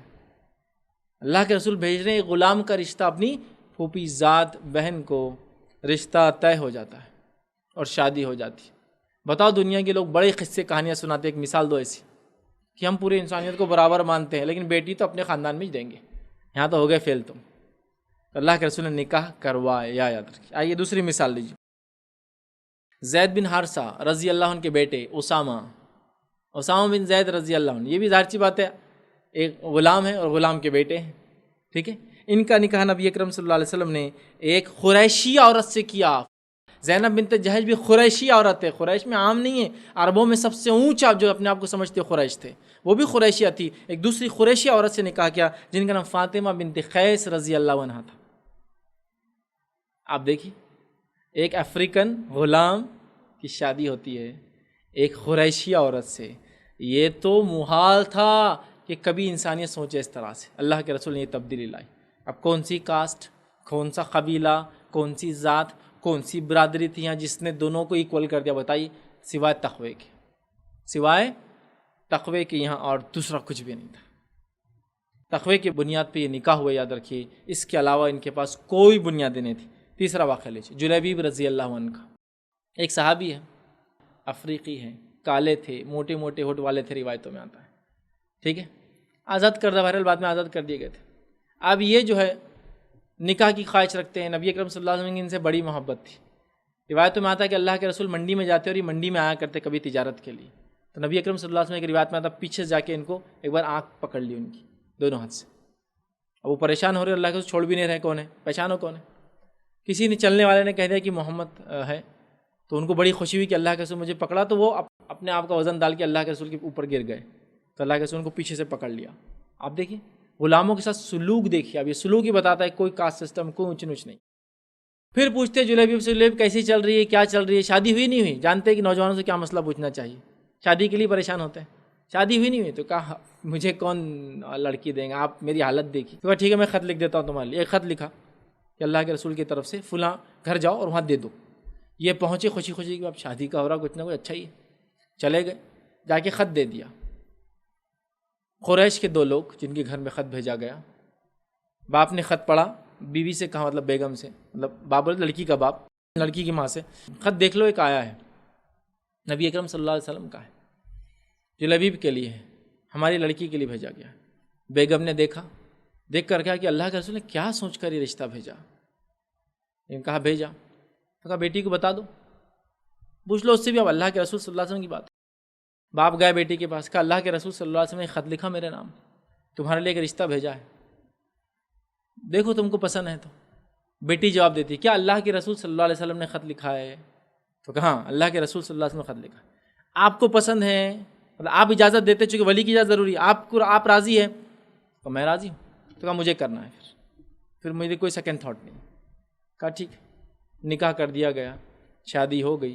اب یہ عورت کیسی تھی اپنی ذات سے دیکھیے آپ، اس کا مقام کیا تھا روایتوں میں آتا ہے، وہ کیسے آتا ہے بات کا واقعہ آپ کو بتا دیں گے۔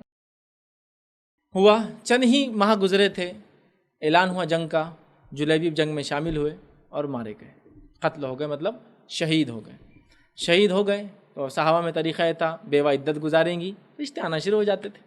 ایک صحابی فرماتے ہیں کہ جلیبیب کی بیوہ کو جتنے رشتے آئے، عرب کی عورتوں میں اتنے رشتے کسی بیوہ کو نہیں آئے تھے جتنے جلیبیب کی بیوی کو آئے، مطلب رشتوں کی لائن لگ گئی، جیسی ان کی عدت ختم ہوئی، سیکنڈ میرج کے لیے لوگ لینے کے لیے لائن لگ گئی، اتنے رشتے کسی بیوہ کو نہیں آئے جتنے جلیبیب کی بیوہ کو آئے تھے۔ ٹھیک، اسی طرح جو ہے ایک واقعہ اس طرح سے آتا ہے کہ ابو حذیفہ بن عتبہ رضی اللہ عنہ جو تھے، جو ایک بدری صحابی تھے، یہ بدری صحابی تھے، انہوں نے اپنی بھتیجی جن کا نام ہندہ بنت ولید تھا، یاد رکھیے، اور ابتدائی دور میں ہجرت کرنے والی عورتوں میں سے ایک عورت تھی، ان کا نکاح سالم سے کیا جو کہ انصار کی ایک عورت کے غلام تھے، انصار کی ایک عورت کے غلام تھے، ان سے نکاح کیا اپنی ایک بھتیجی کا جو کہ قریشیہ ہے۔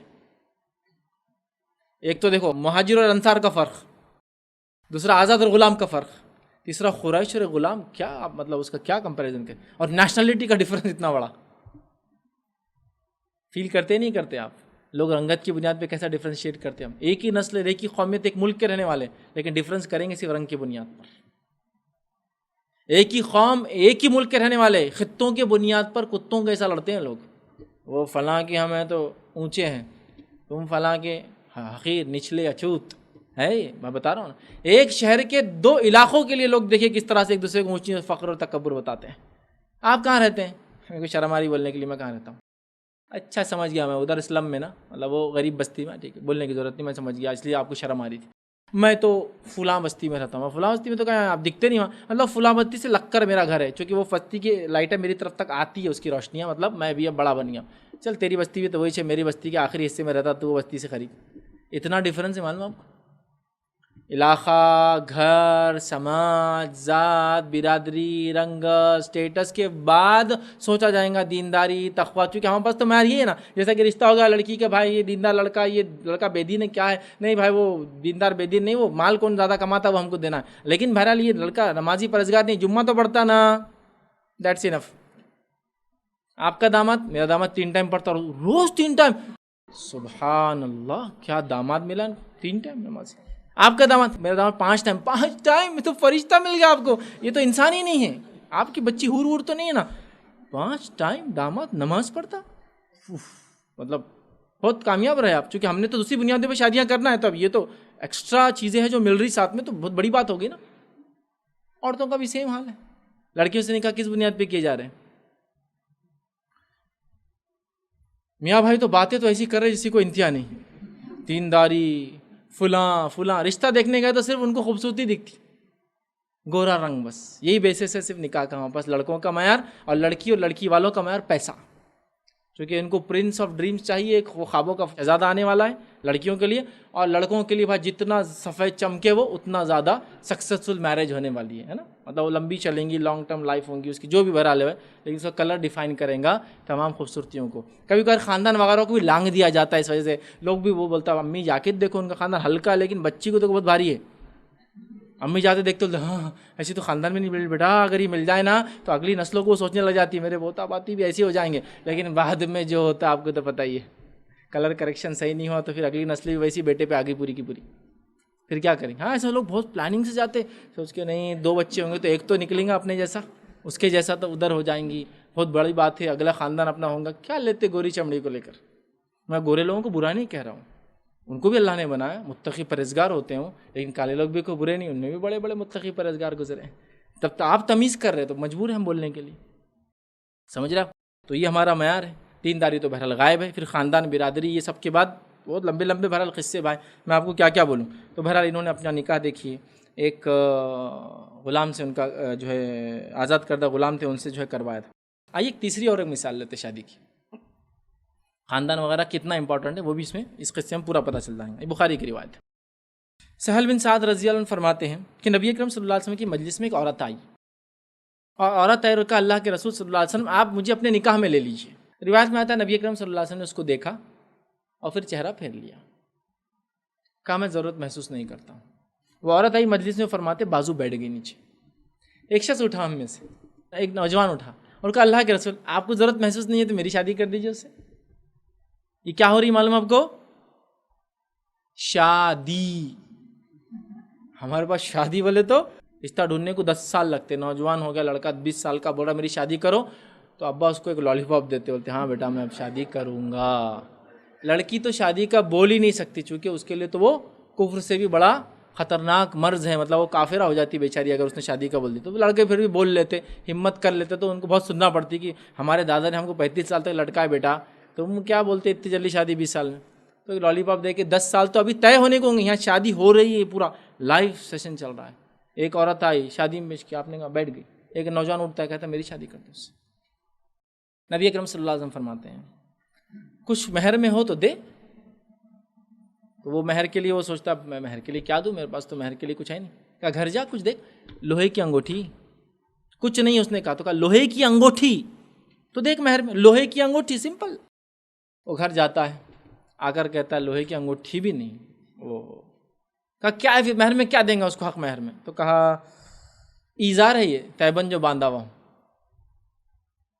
اور صحابہ کہتے ہیں اس کے پاس اوپر کا پہننے کو بھی کچھ نہیں تھا، باڈی کھلی تھی، صرف ایزار باندھا ہوا تھا، تیبند جس کو بولتے ہیں. ایزار ہے بس کچھ نہیں. تو کہا اللہ کے رسول ایزار کو آدھا کر دیتا ہوں، وہ مہر میں دے دو اور شادی کر دو میری.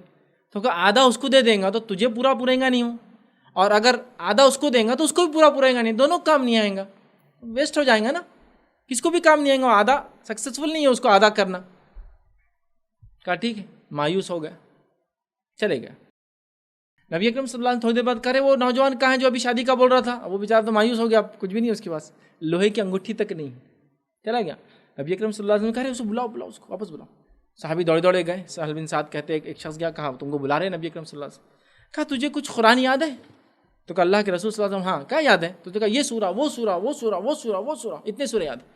تو کہا یہ سورے سکھائیں گے اس عورت کو بعد میں شادی کے؟ تو کہا اس سوروں کے بدلے میں تیرا اس سے نکاح کر دیتا ہوں کہ تو نکاح کے بعد کرائیں گے. اور یہی حدیث دلیل بنتی کہ مہر کو تھوڑا سا ادھار رکھا جا سکتا ہے، چونکہ سورے بھی سکھائے نہیں تھے، سکھائیں گے شادی کے بعد. تو پتہ چلا مہر کو بعد میں ادا کیا جا سکتا، لیکن چنگم کیسا موت تک کھینچا نہیں جا سکتا.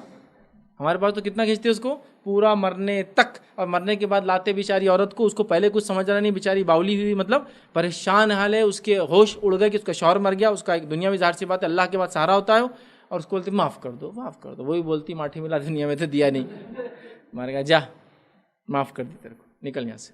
کیا کریں گے؟ لیکن یاد رکھو مہر معاف نہیں ہوتا. سمجھ رہے؟ بہرحال نکاح ہو گیا. اب چلو یہ نکاح پہ تھوڑا غور کرتے ہیں کیا کیا تھا اس کے اندر. یہ نکاح میں وہ صحابیہ اور یہ صحابی، ان کا خاندان، برادری، سماج، social status, colour, height, health, ہمارے پاس کیا کیا نہیں بھائی. ماموں کیسے تھے، دادا کیسے تھے. رشتہ کرنے سے پہلے 7 خاندانوں کو چیک کرنا پڑتا ہے. بڑے بڈھے بولتے ہیں تو لاؤ اب شجرا 7 خاندانوں کا، 7 خاندان میں ایک نے بھی کوئی ایسی ویسی حرکت کیا تو بچوں کو سزا بھگتنا پڑیں گی اس کا مطلب ہے. کہاں سے لائی فالتو باتیں؟ یہ 7 خاندانوں کا اصول آئے ہی کہاں سے؟ یہ ہوتا ہے لیکن 7 خاندان. ارے بھائی دیکھو اس کے اخلاق، دینداری، میں تو بول رہا ہوں دینداری اخلاق تو بیس ہے. میں ہی نہیں کہہ رہا ہوں بس اٹھے چھوٹے کسی سے بھی شادی کر دو. بیس ہے آپ کے پاس، وہ بیس کو یوز کیا جائے کہ لڑکا ہے اس کی دینداری کے مطابق اس دینداری کی لائق لڑکی لائی جائے، لڑکی ہے اس کے لائق لڑکا لایا جائے. یہ کیا آپ نے ہو گئے؟ لیکن ہمارے پاس جو مسئلہ چل رہا نا، تو اس شادی میں کیا کیا ہوا مجھے بتائیے. یہ شادی کا تو حال یہ کہ اس کے پاس مال نہیں ہے، اس کا کوئی ولی نہیں اس کے پاس، وہ اللہ کے رسول کو اپنا ولی بنا رہی ہے چونکہ وہ نامسلمہ ہے. اس کا حال یہ بیچارے کا کہ یہ بالکل کنگال انسان ہے، کچھ نہیں ہے، ایک تیبند کا کپڑا ہے صرف باندھا ہوا، اس میں سے بھی بولتا آدھا دوں گا مہر میں، کیا اس کے فائدہ ہوگا. بلکہ سہل بن سعد کہتے ہیں کہ ہمیں لگتا ہے، اور جو روایت ہے بخاری کی، شاید وہ جو کپڑا باندھتا تھا وہی کپڑا پہنتا تھا، اوڑھتا بھی تھا، اور رات میں اس کا کچھ نہیں تھا اوڑھنے کو بھی گھر میں، مطلب جو باندھتا تھا رات میں سوتا تھا وہی اوڑھ کے سوتا تھا. اتنا غریب تھا. کوئی ڈسکشن نہیں ہوا کہ اللہ کے رسول کو عورت بول رہی کیا آپ دے رہے غریب کے حوالے میرے کو کر دے رہے، میں تو آپ کے لیے آئی تھی، اس کے پاس تو ایک لوہے کی انگوٹھی نہیں میرے کو دینے کے لیے. کوئی بیس نہیں، مالی کوئی بیس نہیں. لڑکے کا کوئی فارم، سٹیٹس اور کیا اسٹیبلٹی، اکاؤنٹ بیلنس کہ بھائی نوکری ووکری ہے کیا پکی.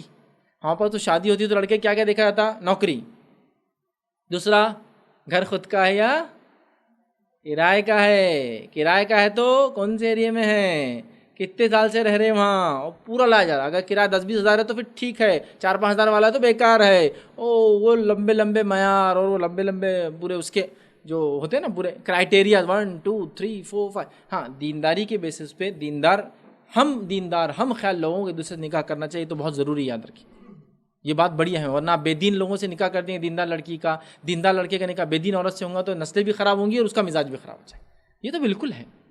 لیکن ہمارے پاس کچھ بھی نہیں ہوا، سمپلی بس ہوا. خاندان کو تو دور دور تک عطا پتہ نہیں جی. ہاں کسی کا بھی خاندان کا تو کوئی ذکر ہی نہیں پورے واقع. شادی ہو گئی اور وہ چلا گیا. کیا بولوں میں آپ کو. ایک اور واقعہ سن لیجیے، پریکٹیکل دیکھنا ہے. سعید بن مسیب رحمۃ اللہ علیہ کبار تابعیوں میں بڑا اونچا مقام، محدث ہے وقت کی، لوگوں کو پڑھاتے ہیں. ایک شاگرد ہے، روز آتا ہے پڑھتا ہے. ایک دن غیر حاضر، 2 دن غیر حاضر. پوچھ لیا اس کلاس سے کہاں ہیں، 2-3 دن سے دکھ رہا نہیں. تو بتایا گیا استاد وہ ان کی بیوی کا انتقال ہو گیا، تو وہ غم سے تھوڑا سا پریشان ہے، اس وجہ سے تھوڑا نہیں آئے. تیسرے دن وہ کلاس میں آ جاتے ہیں. سعید بن مسیب رحمۃ اللہ علیہ فرماتے ہیں اب کیسے رہوں گے اکیلے. ہاں استاد بات تو صحیح ہے، کیسے رہوں گا اکیلا. ٹھیک، میری بیٹی سے نکاح کر لوں گے. کہاں نکاح طے ہو رہا ہے؟ حدیث کی کلاس کے اندر. کون طے کر رہا ہے؟ باپ خود، استاد خود، شاگرد سے جو کہ کنوارا نہیں ہے، میرڈ تھا، بیوی کا انتقال ہو گیا. کہا استاد ٹھیک شادی کرو گے؟ وہ کہتے ہیں تو بالکل خوابوں جیسا ہے. کہا بالکل کروں گا. کہا میں نکاح بھی پڑھا دیتا ہوں. پھر پڑھا دیجیے. کلاس میں نکاح پڑھا دیا. وہ اٹھے گھر چلے گئے. اب وہ کہتے ہیں میں گھر گیا، مغرب کا وقت ہوا تو روٹی کو پانی میں بھگا رہا تھا میں، کڑک روٹی کو کھانے کے لیے کچھ تھا نہیں، تو صبح نفل روزہ رکھ لیا تھا، سوچا رات میں کھا لوں گا جو سوکھی روٹی تھی. اب بھگاتے بیٹھا تھا، دستک ہوئی دروازے پر. میں نے کہا کون؟ تو کہا سعید. میں نے کہا کون سعید؟ تو کہا سعید بن مسیب. تو گھبرا گئے، استاد ہے، اب آدمی کو عادت نہیں ہوتی نا اتنی بڑی شخصیت کو نام کے ہاتھ. دوڑے دوڑے گئے اور دل میں وہ کہنے لگے میں سوچ رہا تھا استاد آئیں گے، میرا گھر دیکھیں گے، میرے پاس تو کھانے کو نہیں، ابھی میں روٹی بھگا رہا ہوں، اور بولیں گے طلاق، میں جا رہا اب لے کے، مطلب میں اس لیے دیکھنے آیا تھا. رو آتے ہیں تو وہ کہتے استاد اندر آئیے. تو وہ کہتے تم کیسے انسان ہو عبداللہ، ارے تمہارا نکاح پڑھایا، نکاح کے بعد اپنے گھر آ گئے تم. مجھے لگا میرے گھر آؤں گے، اپنی بیوی کو لے جاؤں گے. میں اپنی بیٹی کو چھوڑنے آیا تھا. بیٹی سے کہا بیٹی اندر چلے جاؤ. باپ نکل کر چلا گیا. بیٹی اندر چلے گئی. اب بتائیے اس شادی میں کیا نظر آیا آپ کو؟ سعید بن مسیب نے کیا دیکھا اس لڑکے میں، عبداللہ میں کیا خاندانی برابری تھی ان کے اندر، کیا اس میں کنوارا بھی نہیں تھا وہ لڑکا. تو غربت کا یہ حال ہے کہ وہ تو ایک دم خلاش اور مفلس انسان ہے کہ وہ سوکھی روٹی مطلب کھانے کچھ نہیں تو روزہ رکھ کے نفل آتا ہے. سعید بن مسیب جاتے داماد کے گھر میں بھی نہیں جا رہے، کیوں خواہ اس کو برا لگے گا، اچانک کوئی آ گیا. بیٹی کو اندر بھیجے، نکل کے چلے گئے. دینداری اگر ہے تو ان کو پتہ ہے سکسیس ہے یہاں نہیں تو وہاں. دنیا میں ہو سکتا ہے ظاہری کچھ لاسز نظر آئے، غربت کی زندگی جی لے، پریشان حال ہو، ہاں سکسیس اور اچھی نسلیں، اچھی بچے پیدا ہوں گے اس کی وجہ سے، وہ دیندار ہوں گے. او اس کا تو اجر اور ثواب بہت لمبا ہے نا. کوئی خاندان نہیں دیکھا گیا. ایک اور واقعہ آپ سنیے، مبارک نامی شخص کا. میں بار بار سناتا ہوں یہ واقعات، ٹھیک ہے، تاکہ کچھ لوگوں کو انسپریشن ملے. تھوڑی دیر تو ملتا ہے لیکن بعد میں اثر ٹکتا نہیں اس کا زیادہ دیر، چونکہ خاندان، باپ ماں، یہ جہاں میں کسی کے خلاف بغاوت کرنے کو نہیں کہہ رہا ہوں، میں کہہ رہا ہوں سب اپنی اصلاح کریں. ٹھیک. مبارک نامی شخص کا. مبارک ایک شخص ہے جو ایک واچ مین کی نوکری کرتے ہیں ایک کھیت کے اندر، جو کہ انار کا ایک کھیت ہے، مشہور واقعہ، اور وہ دیکھ بھال کرتے ہیں. اب وہ کھیت کا جو مالک ہوتا ہے، باغ کا مالک، اس کا دوست آتا ہے. وہ کہتا ہے مبارک ذرا جلدی سے اچھے انار لاؤ، میرے دوست آئے. مبارک دوڑے دوڑے جاتے انار لاتے، کھٹے اور کڑوے انار. ایک بار ہوتا، 2 بار ہوتا، 3 بار ہوتا تو مالک چڑ جاتا ہر بار غلط انار لا رہے ہو، تم کو پتہ نہیں تم انار کیسے میٹھے ہوتے ہیں. تو کہا جب جاب پہ رکھا تھا تو آپ نے کہا تھا کہ بس دیکھ بھال کرنا انار کی، اور ان کا بیک گراؤنڈ سمجھو اس سے نہیں ہوگا. تو میں نے آج تک نہیں جانا، چونکہ اب ظاہر سی آدمی کھولیں گا کھاتے رہیں گے تو پتہ چلے گا. میں نے آج تک انار کو ہاتھ نہیں لگایا، میرا کام صرف حفاظت کرنا. تو وہ جو دوست آیا تھا نا وہ متاثر ہو گیا، کیا دیانت داری ہے ایک واچ مین کی کہ اس نے انار نہیں کھایا. فوراً گھر پہنچے، بیوی کے پاس گئے، کہا آج ایک لڑکا ملا مجھے. کیا لڑکا تھا وہ، ایماندار دیانت دار، میرے دوست کے پاس واچ مین ہے. تو کہا کیا تھا؟ بہت امانت دار. تو کہا کیا پھر لڑکی کا رشتہ کر کے آ گیا اپنے اس سے؟ تو کہا نہیں، میں تم سے مشورہ لینے آؤں کیا کرنا ہے. بیوی سے مشورہ لیا، بیٹی سے مشورہ لیا، فوراً گئے اور مبارک سے ملاقات کی. کہا کیا تم نکاح کرنا چاہو گے؟ تو کہا میں تو نکاح کرنا چاہوں گا، میں تو غریب انسان ہے، واچ مین ہی کرتا ہوں یہاں، کون کرے گا؟ تو کہا میری بیٹی سے کر لو نکاح. کہا بالکل، اگر آپ دے رہے ہیں یہ پیشکش تو میں قبول کرنے کے لیے ریڈی ہوں. نکاح کر دیا دینی بنیاد پہ. مبارک کون ہے سمجھ گئے؟ 2 دوست ایک اسٹیٹس کے لوگ ہوتے جنرلی. وہاں ایک واچ مین، کھیت سنبھالنے والا، اس سے نکاح کرتے سے اس کے دیانت داری کے بیسس پر تو نکاح ہو جاتا ہے. بابرکت نکاح رہتے ہیں ایسے جو دینداری کی بنیاد پہ ہوتے ہیں. اللہ تعالیٰ نے ان کو ایک اولاد نصیب کی جس کا نام انہوں نے عبداللہ رکھا، اور دنیا اس کو کیا نام سے پہچانتی ہے؟ عبداللہ بن مبارک رحمۃ اللہ علیہ، جو کہ کبار محدثین بلکہ حدیث کی کئی فقہ اور اصول ایسے ہیں جو انہوں نے ہی دیے کہ یہ ہوں گا، راوی کے تعلق سے فلاں ہوں گا. اور امام بخاری نے کئی اصول ان سے اڈاپٹ کی، ان سے لیے کہ عبداللہ بن مبارک کا خالص مسئلے میں یہ آتا ہے، وہ یہ کہتے ہیں، ان کا راویوں کے تعلق سے فلاں ہے. بہت کی مطلب اصول حدیث کی کوئی کتاب عبداللہ بن مبارک کے نام سے خالی نہیں رہ سکتی ہے، کیونکہ نکاح کے بیسس دیکھیے کیسے تھے. اب یہاں عبداللہ کا وہ جو مبارک کا خاندان کیا تھا، ایک واچ مین کے بارے میں کیا آپ جانیں گے اس سے زیادہ؟ کوئی بیس نہیں تھا، یاد رکھیے، خاندانی نہیں تھا، جہاں جلال نہیں تھا، پیسہ نہیں تھا. کبھی پیسے کو بھی لوگ دیکھ کے بولتے کر دو یار جان تو خاندان دیکھا ہے، کچھ نہیں تھا یہاں. یہی اصل دینداری، یاد رکھیے، یہی اصل مسئلہ یاد رکھیے. اسی چیز کو ہم کو سمجھنا ہے اور ہم سمجھ نہیں پا رہے. خاندان پتہ نہیں وہ خاندان کہاں تک آ گیا، یاد رکھیے اس حد تک آ گیا کہ اسلامی تمام معیار ختم ہو گئے اور وہ جو خاندانی معیار وہ باقی رہ گیا تھا. کہ تو یہاں ان تمام واقعات میں ایک کا بھی خاندان نہیں پوچھا گیا، ایک بھی کہاں رہتا نہیں پوچھا گیا، ایک کی مالی حیثیت نہیں دیکھی. کیا دیکھا گیا معلوم آپ کو؟ دونوں کا دینی معیار کیا تھا. اور امام بخاری نے اپنی بخاری کے اندر ایک باب ہی باندھ دیا شادی کے باب میں. کیا باب باندھا؟ دیکھیے باب کا نام ہے برابری میں دینداری کا بیان. مطلب جو کفو بولتے ہیں ہم، تو انہوں نے لکھا الاکفاء فی الدینی، کہ کفو دین کے معاملے میں. لوگ بولتے ہیں نا وہ کفو کا لحاظ رکھنا، برابری بولتے، کفو مطلب برابری کا. تو برابری کا لحاظ امام بخاری نے باب باندھا، شادی میں برابری کا لحاظ رکھنا. کفو فی الدینی، دین میں برابری کا لحاظ ہے، باقی چیزوں کا نہیں. ہمارے پاس دین میں نہیں ہے وہ خاندان، وہ پتہ نہیں کیا کیا، مالداری، کلر، یہ وہ کہاں رہتے، یہ وہ ساتھ پوچھتے اور پتہ نہیں کیا کیا، یہ ساری چیزیں، یہ سب نہیں. دیندار، شریف، بااخلاق. دیندار اور بااخلاق اگر کردار لڑکا مل جائے پیچھے مت ہٹیے. انسانی کمزوریاں تو سب میں ہیں. دیندار بااخلاق لڑکی کا رشتہ آ جائے پیچھے مت ہٹیے.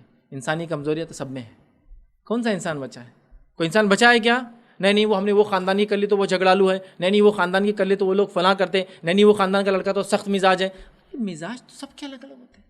صحابہ کی زندگی دیکھو، عبداللہ ابن مسعود رضی اللہ عنہ، عمر ابن خطاب رضی اللہ عنہ کا دور ہے، وہ خلیفہ ہے. وہاں جاتے اور ایک دن اپنے بیوی کی کمپلین لے کے جاتے کہ بہت آواز کرتی ہے میرے ساتھ، تیز بات کرتی ہے اور میرے کو تانے مارتی ہے. چلے گئے کمپلین کرنے، گئے، دوپہر کا وقت تھا، عمر ابن خطاب رضی اللہ عنہ کے دروازے پہ گئے، کھٹکا دیا اور واپس چلے گئے. عمر ابن خطاب بعد میں کہا عبداللہ تم میرے گھر آئے تھے، کیوں آئے تھے؟ اور واپس چلے گئے، ملے بھی نہیں. کہ امیر المومنین آیا تھا کمپلین کرنے کے لیے اپنی بیوی کی. جب گھر کے پاس آیا تو آپ کی بیوی آپ کو کھری کھوٹی سنا رہی تھی، سنا اور نکل کے چلا گیا. اب کیا ہونا؟ عمر ابن خطاب کی بیوی کھری کھوٹی سنا رہی عمر ابن خطاب جیسے شخص کو. بہت سارے لوگ بولتے مرد، بولے تو مرد کون رہتا؟ بیوی کو ٹھوک کے رکھنے والا. عمر ابن خطاب مرد تھے، بیوی بھی ہاتھ نہیں اٹھاتے تھے، سن رہے تھے بات، ٹھیک ہے اس کا مزاج ہے، بول لے. اس کے 5 منٹ بعد کیا ہونے والا ہے؟ معاملہ پورا ٹائٹا فش ہو جاتا. تھوڑی دیر بعد کیا ہے، میرے سے غلطی ہوگی، میں ذرا جوش میں آ گئی تھی، وہ ابا کا فون آ گیا تھا، میں ٹینشن میں تھی، فلاں تھی، معاملہ ختم. تو برائی تو نارمل ہے نا، سب میں ہوتی. کون بچا، کون مستثنا، کون ایکسیپشنل؟ کوئی نہیں ہے. سختیاں ہوتی ہیں لوگوں کی مزاج کے اندر، کوئی اس میں وہ نہیں. سمجھ رہے آپ؟ یہ ہوتا ہے. زبیر رضی اللہ عنہ کے تعلق سے، جو کہ اسماء بنت ابوبکر کے شوہر تھے، بہت سخت مزاج انسان تھے، یاد رکھیے روایتوں میں، بہت سخت مزاج. میں ان کی برائی کے معنی میں نہیں کہہ رہا ہوں، لیکن انسان ہوتے ہیں ایسے. اتنے سخت مزاج تھے کہ اسما بنت ابی بکر نے اپنی عمر کے ایک لمبے عرصے کے بعد ان سے طلاق لے لی، ان کی سخت مزاجی کی وجہ سے. تو زبیر اپنی والدہ کے پاس بھی رہتے اور اپنے والد کے پاس بھی جاتے تھے، جو کہ ان کے بیٹے تھے. یہ حضرت عائشہ کے شاگرد خاص ہے، مشہور شخصیت ہے عبداللہ بن زبیر. چھوڑ دیا اپنے شوہر کو. تو مزاج کی سختی اپنی جگہ ہے، لیکن نکاح دینی بنیاد پہ. نہیں وہ دینی بنیاد تم نے بولے اور وہ تو ایسا مزاج کا تھا، ہو سکتا نہیں ہوں میں نے نا، لیکن دینداری اور بااخلاق انسان ہے نا تو معاملے نپٹ سکتے ہیں. لیکن دینداری اور بااخلاق نہیں تو پھر کیا ہوتا ہے؟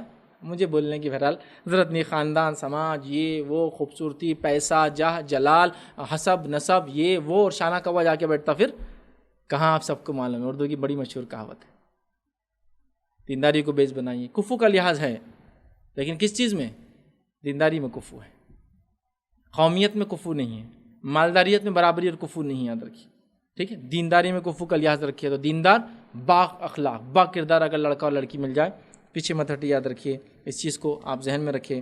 خاندان وغیرہ کو جو تعصب کا، بڑائی کا، کبر کا، اونچے پن کا معیار بنا دی گیا، اس کو ہم کو گھٹانے کی ضرورت ہے، یاد رکھیے. اسی طرح دینداری، یاد رکھیے، اصل ہے. ٹھیک ہے، کچھ خاص وجوہات کی بنیاد پر کچھ چیزوں کا لحاظ رکھنا قومی اعتبار سے، اس میں کوئی برائی نہیں ہے، لیکن وہ تکبر کی بنیاد پہ نہیں ہوتا ہے. وہ علاقہ، زبان، زمین، حالات، جسمانی کیفیت، اس کے اعتبار سے ہو سکتا ہے. لیکن وہاں آدمی جب دوسرے کو انکار کرا تو اس بیسس پہ انکار نہیں کرا تو ہلکا ہے، تو چھوٹا ہے، اس بیسس پہ کہ یہ معاملہ تم سے نہیں جمے گا. جیسا ایک مثال کے طور پر ایک لڑکی کو رشتہ آ گیا ایک لڑکے کا، لڑکا بڑا ہی دیندار ہے اور لڑکی یہ کہہ رہی ہے کہ میں دین میں اس کے لائق نہیں ہوں، پتہ نہیں شادی ہو جائے تو بعد میں اس کو پرابلم نہ ہو جائے. اور اگر وہ انکار کرتا تو اس میں کوئی برائی نہیں، وہ آپ کو ہائی اسٹیٹس دے رہا ہے. یہ جمیں گا نہیں معاملہ، تھوڑا سا سمجھا. یا پھر کچھ ایسا مسئلہ ہے جس کی وجہ سے لڑکی اس سے شادی نہیں کر سکتی، وہ اس کے لائق نہیں ہے، تو وہ بول سکتا ہے نہیں کچھ مسئلے سے ہم اونچ نیچ کا نہیں مانتے، یہاں تھوڑا سا مان یہ کوئی حل نہیں. سمجھا، دینداری کا لحاظ ہی رکھا گیا نا، یہاں بھی اونچ نیچ کا نہیں، خاندان کا نہیں تھا یہاں کچھ بھی.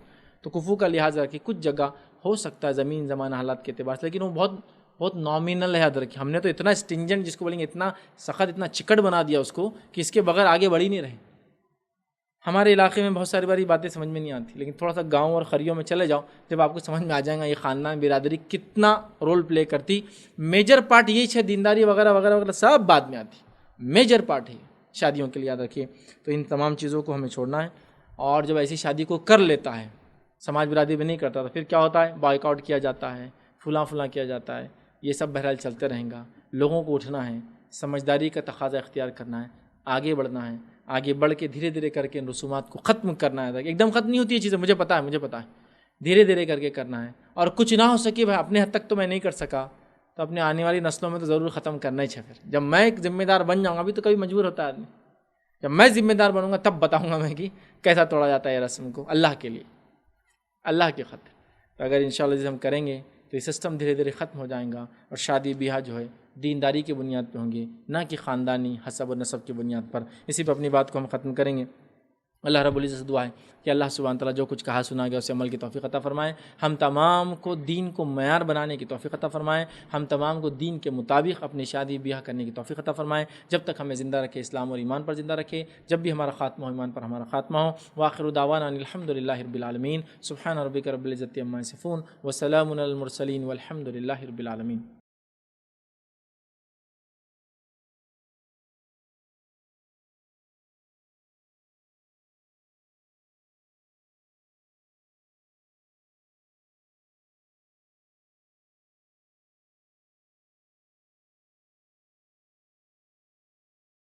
بسم اللہ الرحمن الرحیم.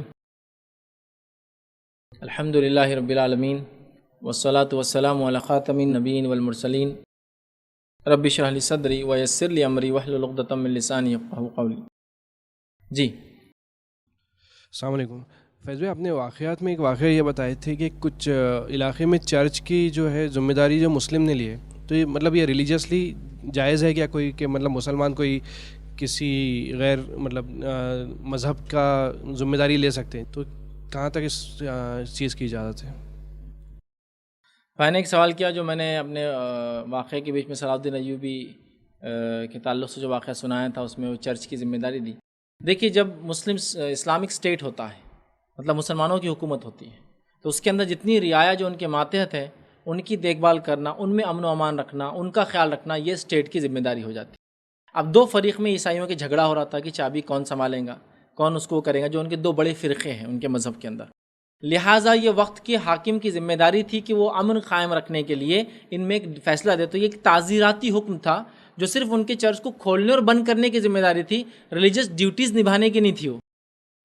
جیسا مثال کے طور پر کوئی ایک مسجد میں ڈسپیوٹ ہو جائے، حکومت ہے وہ ڈسپیوٹ کا فیصلہ سنا دے، فیصلہ سنا کے کہے کہ بھائی اب تم لوگ نہیں کھولیں گے، صبح ہمارا آدمی آئیں گا کھول کے چلے جائیں گا، شام میں آئیں گا بند کر دیں گا، تو یہ تعزیراتی حکم ہے، آپ کو ماننا پڑے گا وہ چیز، چاہے ریلیجیس پلیس ہو یا نان ریلیجیس پلیس ہو، چونکہ اس میں ڈسپیوٹ ہے، کیونکہ اس میں جھگڑا ہے اور جھگڑا بڑھ رہا ہے اور وہ نپٹ نہیں رہا ہے، ہر آدمی اپنی فضیلت ثابت کر رہا ہے، تو لہٰذا حکومت نے طے کیا کوئی مسلمان ہی کھولے، چونکہ اس زمانے میں ظاہر سی تو مسلمان رہیں گا تو ان کا کوئی تعلق نہیں گا ان سے، یہودیوں سے عیسائیوں کی اس طرح سے جمتی نہیں تھی اچھی، مسلمانوں سے ٹھیک ہے، حاکم کی طرف سے ذمہ داری تھی وہ آئیں گا کھولیں، تو وہ ریلیجس ڈیوٹیز نہیں نبھائیں گا کہ صبح آ رہا اس کو اس میں عبادت کر رہا، وہ صرف کھولتا ہے شام میں بند کرتا ہے، ایک امن قائم ہو بول کر۔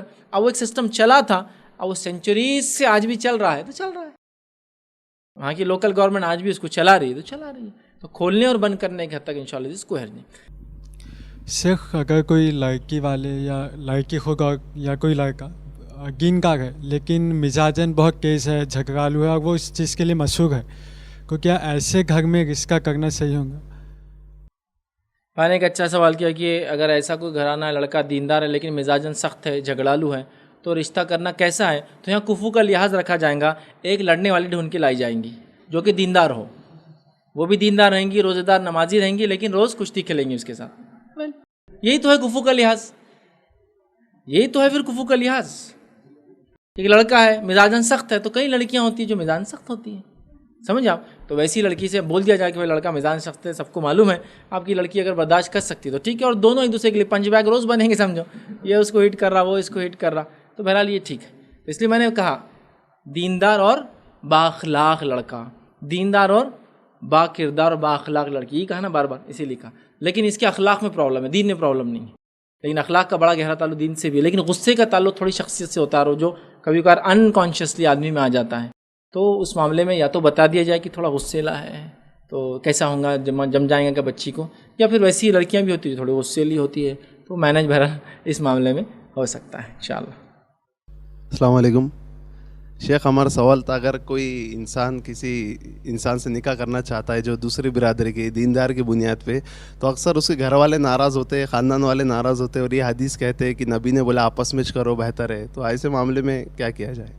دیکھیے بھائی نے سوال کیا کہ ایک لڑکا ہے جو کسی لڑکی سے شادی کرنا چاہتا ہے، لڑکی لڑکے سے، لیکن وہ خاندان دونوں کا ایک نہیں ہے، اور جب خاندان والوں کو بولا جائے تو ناراض ہوتے ہیں اور بولتے نبی نے فرمایا کہ آپس میں کرو، یہ سب بے بنیاد، یہ کوئی روایت ایسی نہیں کہ آپس میں کرو، آپس سے مراد یہاں مسلمان ہو سکتے ایک الگ بات ہے، لیکن آپس سے مراد ہرگز قوم، قبیلہ، خاندان، برادری، جماعت، سماج نہیں ہے ادھر کی، سمجھ رہے بات کو؟ تو لہٰذا یہ تو ان کی منمانی سمجھو روایتیں جو انہوں نے لا لی، اس کا کوئی بیس نہیں ہے۔ اللہ کے رسول ہاں نزدیکی لوگوں سے رشتے کرنا تاکہ ان لڑکیوں کے مسائل حل ہو، یہ ایک الگ چیز ہے، قرابت داروں میں رشتے جائز ہے نا، جیسا اسلام کے اندر چچیرے پھپھیرے ممیرے خالے، وہ ایک الگ بات، لیکن اس کا ہرگز مطلب نہیں خاندان سے باہر نہیں کرنا۔ لوگوں کے بڑے عجیب و غریب اشکالات ہیں، اگر تم لڑکی خاندان سے باہر کریں گے ٹھیک ہے شادی، تو اپنی خاندان کی لڑکیاں کہاں جائیں گی؟ تو اپنی خاندان کی لڑکیاں باہر جائیں گی، اس میں کیا مسئلہ کیا ہے؟ پھر خاندان کیسے باقی رہیں گا، پھر نسل کیسے باقی رہیں گی، ہے نا؟ سمجھ رہے آپ؟ لوگوں نے اپنی نسل، اپنے کلر اور سب باقی رکھنے کے لیے شادیاں باہر نہیں کرتے بہت سارے لوگ، تاکہ نسل جو ہے ان کی باقی رہے، ایک جیسے رہے، اور فلاں ہو، اور یہ فیچرز باقی رہے، وہ فیچرز باقی رہے، لوگ شادیاں نہیں کرتے باہر۔ تو لہٰذا ایسی کوئی دلیل اللہ کے رسول صلی اللہ علیہ وسلم سے نہیں ملتی ہے، کچھ وجوہات اور مجبوریوں کی بنیاد پہ کوئی انسان ایسا کرے ایک الگ بات ہے، عمومی اس کی اجازت قطعاً بالکل بھی نہیں دی جا سکتی، یاد رکھیے۔ تو ایسی کوئی روایت تو ہے نہیں، ہاں آپ ناراض ہو رہے تو آپ ان کو منائیں، سمجھائیں، بجھائیں، اور کیا کیا کر سکتے ہیں۔ بہرحال بچے اپنی ضد کے لیے کیا نہیں کرتے، جائز ضد کے لیے کرتے ہیں نا، تو بہرحال جائز ضد کریں، اور اگر پھر بھی نہ کریں تھوڑا انتظار کریں، تھوڑا انتظار کتنا بھی لمبا ہو سکتا ہے نا، کچھ دنوں سے لے کر کچھ دہائیوں تک، ڈیکیڈز تک ہو سکتا ہے، بٹ انتظار کریں، سمجھیں گے وہ لوگ دھیرے دھیرے کر کے، لیکن ایک بار ایک سسٹم ٹوٹے گا تو سب جگہ وہ سسٹم ٹوٹنے لگے گا، لیکن جب ایک سسٹم بن جاتا ہے اور سب اس کے غلام بن کے وہ پرستی چلتے رہتے ہیں، پھر مشکل ہوتا ہے، لہٰذا انتظار کریں، سمجھائیں، منع، انشاءاللہ اس میں کوئی حرج نہیں۔ کسی نے ایک سوال کیا عقیدہ پرست لوگ ہیں لیکن صرف جاب یا کچھ کام پر نہیں ہونے کی وجہ سے رشتہ نہیں کیے جا رہے ہیں، تو کیا یہ صحیح ہوگا؟ کیسے سمجھائیں گھر والوں کو. مطلب گھر والے کو سمجھانا مطلب یہ کہ رشتہ آ رہا ہے لیکن وہ لڑکا جو ہے جاب نہیں کرتا, تو کیسے سمجھانا اس کو. دیکھیے لڑکے کے لیے یہ بات تو اپنی جگہ طے ہے کہ کماتا ہو تو وہ شادی کرے, چونکہ وہ کھلائیں گا کیسے پھر. اس لیے اللہ نے کہا کہ اگر وہ غریب ہوں گے تو اللہ اپنے فضل سے ان کو غنی کر دیں گا. لیکن غریب سے مراد یہ نہیں کہ بالکل ہی کچھ نہیں کرتا ہے, غریب ہوں گے مطلب کم کماتا ہے, شادی میں پیچھے مت ہٹو, اللہ اس کو اپنے فضل سے دیں گا. لیکن آج کل ہماری کمائی ویسے نہیں ہوتی جیسا پہلے زمانے کی کمائیاں ہوتی تھی کہ روز جاتے روز کما کے لاتے ہیں. ہماری کمائیوں کی اقسام بہت ڈفرینٹ ہے. ایسا بھی ہوتا ہے کہ والد کا بزنس ہے اور بچے کچھ نہیں کرنے والے والد کو ہی سپورٹ کرتے ہیں, تو والد کے علاوہ بچوں کا تو خود کا کچھ بھی نہیں دیکھا جائے تو. لیکن والد کی کمائی کو ان کی کمائی اب سمجھا جائیں گا. سمجھ رہے ہیں بات کو. بہت ساری چیزیں کنسیڈریشن میں ہوتی ہے. آج کے زمانے ہم لوگ ویسا ارن نہیں کرتے جیسا پہلے زمانے ارن کیا جاتا تھا کہ روز آدمی جائے کما کے لائے رکھے یا پھر تجوری میں اٹھا کے رکھا. آج کل کئی ذرائع ہے, میں کماتا کچھ نہیں لیکن پراپرٹیز کی پراپرٹیز پڑی ہوئی ہے. تو اب اس کو آپ نہیں کماتا نہیں بول سکتے, جاب لیس نہیں بول سکتے. یہ تو کئی لوگوں کو جاب دے سکتا ہے, سمجھ رہے آپ. تو اگر واقعی میں وہ بالکل بھی نہیں کماتا ہے تو ایٹ لیسٹ کچھ نہ کچھ تو محنت کریں, کیونکہ پھر یہاں پرابلم نہیں ہوگا. یا تو پھر ان کے والد وغیرہ اتنے مالدار ہو کہ وہ کہے کہ کوئی مسئلہ نہیں, ابھی تو بچہ نہیں کماتا, پڑھ رہا ہے تو کوئی ایشو نہیں. اور آپ جانتے ہیں کیوں مسئلہ. لیکن یہاں اگر سوال بالکل ایسا ہے کہ کچھ نہیں کرتا ہے اور والدین وغیرہ بھی نہیں سنبھال سکتے ہیں, کوئی اس کا کفیل نہیں ہے, تو یہ تو بہت خطرہ ہے نا. مطلب ایک آدمی نہیں کماتا اور دوسرا آدمی اس پہ ڈیپینڈ ہو جائے, کیسے چلیں گی زندگی, کیسا وہ کریں گا. لیکن کوئی کہے کہ بچہ تو نہیں کماتا ہے, پڑھتا ہے ابھی, لیکن ہم والد کی بلڈنگ دیکھ کے تو سمجھ سکتے ہیں نا کیا معاملات ہیں. بچہ پڑھ رہا ہے ابھی تو 21 سال کا, لیکن میں شادی کرنا چاہتا ہوں اس کی. آپ کی بیٹی اگر آپ دینا چاہتے ہیں, بچہ کیا کرتا ہے, کچھ نہیں کرتا ابھی, تو آپ انڈرسٹینڈ کر سکتے ہیں یار اس کے اسٹیٹس سے کہ بچہ کرے گا کچھ نہ کچھ, یار اتنا مالدار گھرانے کا بچہ ہے, کوئی مسئلہ نہیں. تو ڈیپینڈ نہیں. لیکن اگر آپ کا ایسا ہے کہ کچھ نہیں کرتا, بالکل نیٹ, گھر والوں کی بھی کنڈیشن نہیں, فلاں ہے اور ایسا بہت بری حالت ہے, تو میں پھر ریکمینڈ کروں گا اس لڑکے کو کہ وہ جاب کرے, چاہے چھوٹی کیوں نہ ہو. اللہ اپنے فضل سے انشاءاللہ نکاح کی برکت سے بھی بڑھا دیں گا. لیکن بالکل بھی خالی ہونا یہ درست نہیں ہوگا, چونکہ یہ غلط ہے. اور یہ بالکل مانا نہیں تھا میرا اس طرح سے کہ آپ بس دینداری بولے تو اب کوئی ویریفیکیشن نہیں, کوئی تحقیق نہیں, بس ارے بہت دیندار دکھ رہا ہے, شادی 2 دن بعد آپ پریشان. چونکہ لوگوں کو پتہ ہے دیندار لوگوں کو ایسا لوگ اچھا سمجھتے ہیں, تو لوگوں نے داڑیاں بڑی بڑی کر کے بھی لوگوں کو دھوکے دیے بھائی. مطلب میں نہیں کہہ رہا ہوں کہ داڑھی والے دھوکے باز ہوتے ہیں, لیکن میں کہہ رہا ہوں ریالٹی کو آپ کو جانچنا, جانچ پڑتال کرنا یہ آپ کا ذمہ ہے. میں تو بتا رہا تھا پیمانہ دینداری ہے, جانچ پڑتال آپ کا ذمہ ہے. نہیں وہ فیصلے نے بول دیا اب تو آپ دینداری دیکھ لیے, ختم ہو گیا, اب جانچ پڑتال کچھ نہیں بھائی.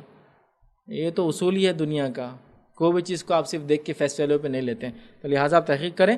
خاندان, گھر, گھرانہ, باپ, ماں, جائیداد, زمین بہت ساری ہے تو اس میں سوچنے کی نہیں. لیکن نیڈ بالکل جس کو ہم کہیں گے بالکل ڈیپینڈ نہیں ہو کسی پر, کچھ بھی نہیں کماتا, تو پھر ڈبل ڈیپینڈنسی ہو جائیں گی شادی کے بعد, اور یہ ٹھیک نہیں. اسے چاہیے کچھ کمائے اور اس کے بعد پھر وہ نکاح کرے. ایک بہانہ دیا جاتا ہے کہ کلچرل ڈفرینسز ہے, ٹریڈیشنل ڈفرینسز ہے, تو اس سے بعد میں پرابلمس ہو سکتے ہیں. خاندانوں کے ایک دم ثقافتیں الگ الگ ہے, کلچرل ڈفرینسز ہے, تو وہ چیز میں نے سوال کیا کہ بہت سارے لوگ بولتے ہیں کلچرل ڈفرینس کی وجہ سے ہم لوگ جو ہے دوسرے لوگوں سے شادی نہیں کر سکتے, جو کلچرل ڈفرینس ہوتا ہے. لیکن میں آپ کو بتاؤں, میں نے جو جتنے واقعات آپ کے پڑھے ہیں ان میں کلچرل بھی بہت ڈفرینس تھا. کلچرل کے علاوہ ان میں جس کو کہیں گے نسلی, جس کو ڈفرینس بولتے ہیں, سمجھے, کہ کوئی افریقی ہے اور دوسرا عرب ہے جس کی شادی ہو رہی, کتنا کلچرل اور کتنا نسلی ان میں فرق ہے, آپ اندازہ لگائی. یہ بیسس نہیں یاد رکھیے.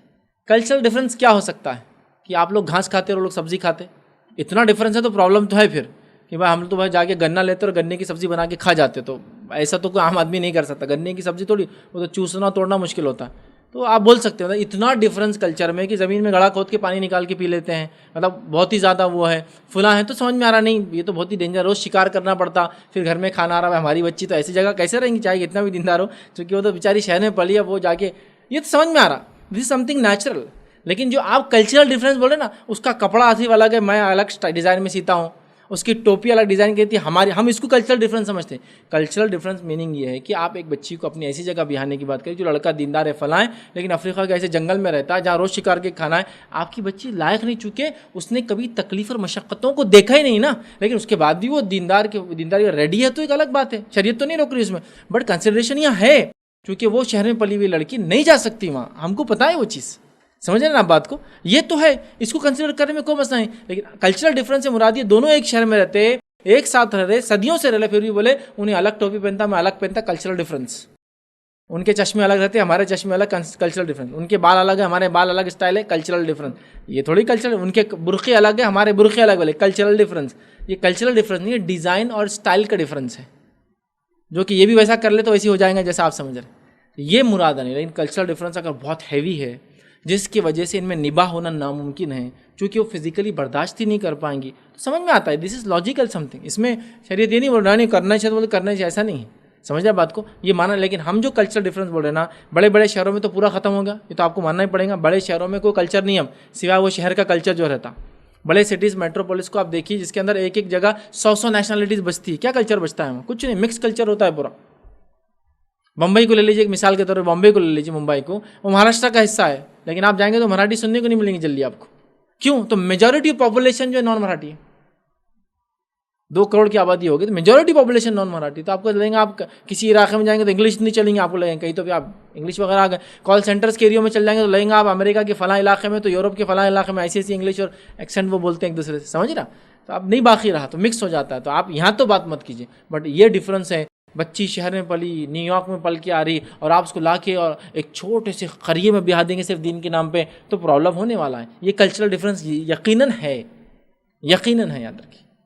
یہ تو سمجھنا ہے, یہ تو سمجھداری کا تقاضا, والدین وغیرہ دیکھیں. لیکن آپ جو بول رہے ہیں وہ ایک ہی شہر میں رہ کے خالی اپنے کلچر, یہ سب بیکار باتیں. بلکہ ایک کلچر دوسرے کلچر پہ اپنے آپ کو حاوی سمجھتا ہے, سپیریئر سمجھتا ہے, اس وجہ سے انفیریئر کلچر میں ملنا نہیں چاہتا. یہ ریئل ایشو اور پرابلم ہے, یاد رکھیے. ٹھیک, تو اس کو سمجھنے کی ہمیں ضرورت ہے. ایک ذہنوں میں عام طور پہ بیٹھے ہوئے کہ خاندان کے بعد شادی کیے, اس کا مطلب یہ کہ افیئر ہی ہوں گا تبھی کیے. تو یہ بھائی کا ایک سوال تھا کہ اگر خاندان سے باہر شادی کیے تو بہت سارے لوگ بولتے ہیں اب تو افیئر ہوں گا ہی. اس کی کیا حقیقت ہے؟ دیکھیے, اس کی کوئی حقیقت نہیں سوائے اس کے کہ ان کے لیے انگور کھٹے ہیں. سمجھ گئے؟ شانی بلی کھمبا نوچ رہی ہے, اب کیونکہ اب اس کو کچھ نہیں ملانا. بلی کیا کرتی ہے, اس کو اگر نہیں ملانا ایسا نکال کے ناک اتنا برے برے آوازہ کرتی, کوئی چیز سے وہ کرتی. تو یہ ویسا ہے, نہیں ملانا, ہاتھ نہیں آیا تو یہ سمجھو انگور کھٹے ہیں. میں انگور دیکھو اچکو لو, نہیں آ رہے ہاتھ والے کھٹے ہوں گے. تو یہ تو وہ پرابلم ہے, اس کو آپ نظر انداز کرتے. اتنا کب سے کوئی سیریس ہونے لگا آج کے زمانے میں کہ وہ افیئر بول رہا اور یہ سن لے رہا. اور افیئر کا کیا میننگ ہوتا ہے؟ ایک ٹرم ہے, ظاہر سی بات ہے, اس کا اپنا ایک نوما اور مس نوما اپنی جگہ ہے, بٹ اس میں کوئی مسئلہ نہیں. لوگ الزام لگانے والے دیکھیں, پورا ارینج میرج ہوئے بھی تو آپ کو بولیں گے افیئر ہوا. سمجھ رہے؟ افیئر میرج ہو گیا تو بولیں گے ڈبل افیئر میرج ہوا, انہیں تیسرا تھا, ٹرائنگل تھا. سمجھ رہے آپ؟ ٹرائنگل میں سے کچھ تیسرا ہوگا تو پھر بولیں گے پہلے سے فلاں تھا, کیس تو بہت آگے چلے گا, تب کیا بولنا تم کو, سمجھ جاؤ. ٹھیک ہے, تو شادی ہو گئی تو رکنے والے ہیں کہ لوگ نہیں رکنے والے. اچھا, آپ کے خود کے فیملی میں آپ دیکھ لیجیے, فیملی کے کئی ممبرز ان کی شادی ہوئی, ارینج میرج ہوئی, لیکن پھر بھی ان پہ کیا الزام ہے؟ بہت ساری عورتیں بولتی ہیں وہ دیکھو تمہاری اماں ہے نا, مطلب تمہاری مطلب بچے کی دادی, تمہاری دادا ہے نا, آج بھی ہم کو جو وہی بولتے کہ تم ابو سے پہلے ملتے تھے, فلاں ہوتے تھے, اس لیے شادی ہو گئی. کرتی عورتیں ایسی, ساسوں کا کام ہے تون مارنا, اور یہیں سے بات لیک ہوتی سب سے پہلے. سمجھ رہے آپ؟ تو یہ ساری چیزیں کامن ہے. یہ افیئر لوگ بولتے رہیں گے, بولیں گے. ریالٹی اللہ کو معلوم ہے. اگر وہ یوں ہی تمسخرن, تھوڑا سا تمسخرن نہیں بولیں گے, وہ تو ذلیل کرنے کی میننگ میں آتا, جوکنگلی بول رہے ہیں بس ایسی بس دل ہلکا کرنے کی بھائی فلاں, تو یہ تو ایک نارمل ہے. لیکن اگر وہ تمسخر, آپ کو ذلیل کرنے, ہلکا دکھانے یا الزام لگانے کر رہے تو اللہ تعالیٰ اس کو ثابت کر دے گا. دیکھیے, الزام کا معاملہ ایسا ہوتا ہے وہ گھوم کر آتا ہے. حدیث کے الفاظ ہے اگر کوئی کسی پر لعنت بھیجتا ہے, اگر وہ لعنت کا مستحق نہیں ہوا تو بات کیا ہوتی ہے؟ وہاں جاتی ہے, وہاں قبول نہیں ہوتی, وہاں سے پھر گھومتی ہے دنیا میں, وہاں قبول نہیں ہوتی. آسمان پہ جاتی تو اللہ تعالیٰ دروازے بند کرا دیتا آسمان کے, وہاں بھی نہیں آتی. پھر جا کر اسی کو لگ جاتی ہے جس نے وہ کہا تھا. وہ بہت بڑا رسک لے رہا ہے پھر. لیکن بہرحال اس میں کوئی حرج نہیں, آپ اپنا کام کرتے رہے, لوگوں کو بولنے دیں. لوگ آپ کو کسی بھی لحاظ سے مطمئن آپ سے ہونے والے نہیں ہیں کسی سے, تو ہم ان کو مطمئن کرنے کو کام کریں. اللہ کے لیے کیے تھے, اللہ کے لیے ہم نے وہ کر دیے, باقی الزام چلتے رہیں گے.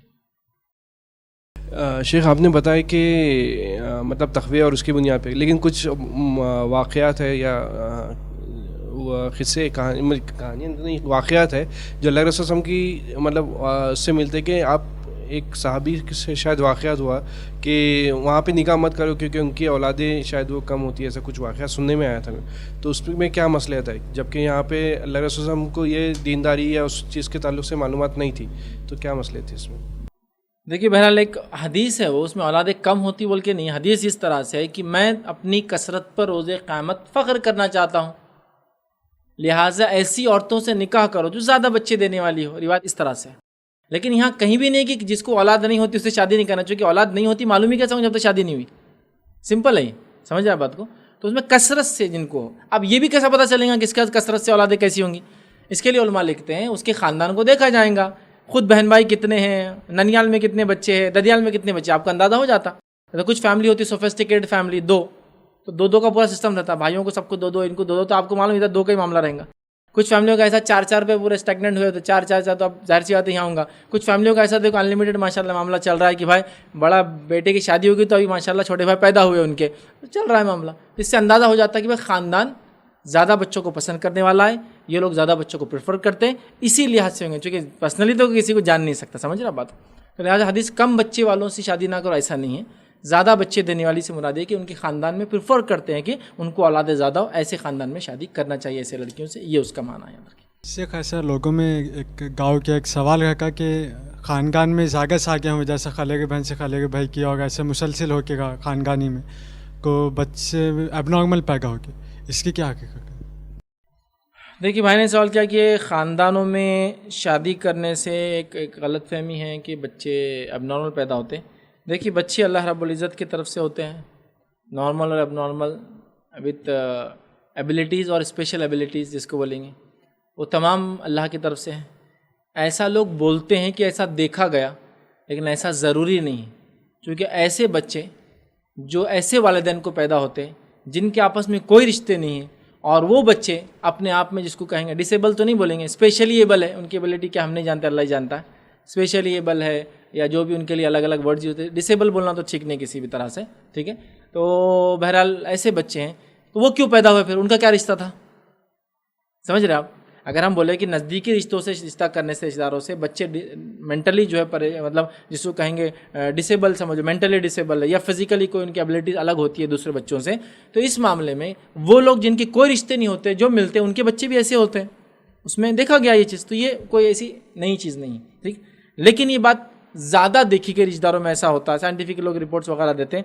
اس کا بیس بہرحال میں نہیں جانتا ہوں، میں نے کبھی سے بہت زیادہ اسٹڈی نہیں کیا، چونکہ میں نے دیکھا نان ریلیٹیوز کے اندر بھی ایسے ایشوز بہت کامن ہیں، اس لیے لہٰذا ریلیٹیوز میں بھی ہوں گے. اب 100 ریلیٹیوز میں سے 2 کا اگر ہوں گا تو آپ نان ریلیٹیو جو رشتہ دار ہیں ان کے دیکھیے ان میں کتنے کیسز سے آپ کو رپورٹ ایک اسٹڈی کے بعد ہی بہرحال اس کے نتیجے تک آپ کو پہنچ سکتے ہیں. کسی صحابہ سے ایسا کوئی عمل ثابت نہیں، لہٰذا ہم یہ کہیں گے جائز ہے، لیکن کوئی ایسی صورت نہیں کہ کرنا ہی ہے اپنے خاندان میں. جائز صورت ہے، کوئی کرنا چاہے تو کرے، ورنہ کوئی مسئلہ نہیں.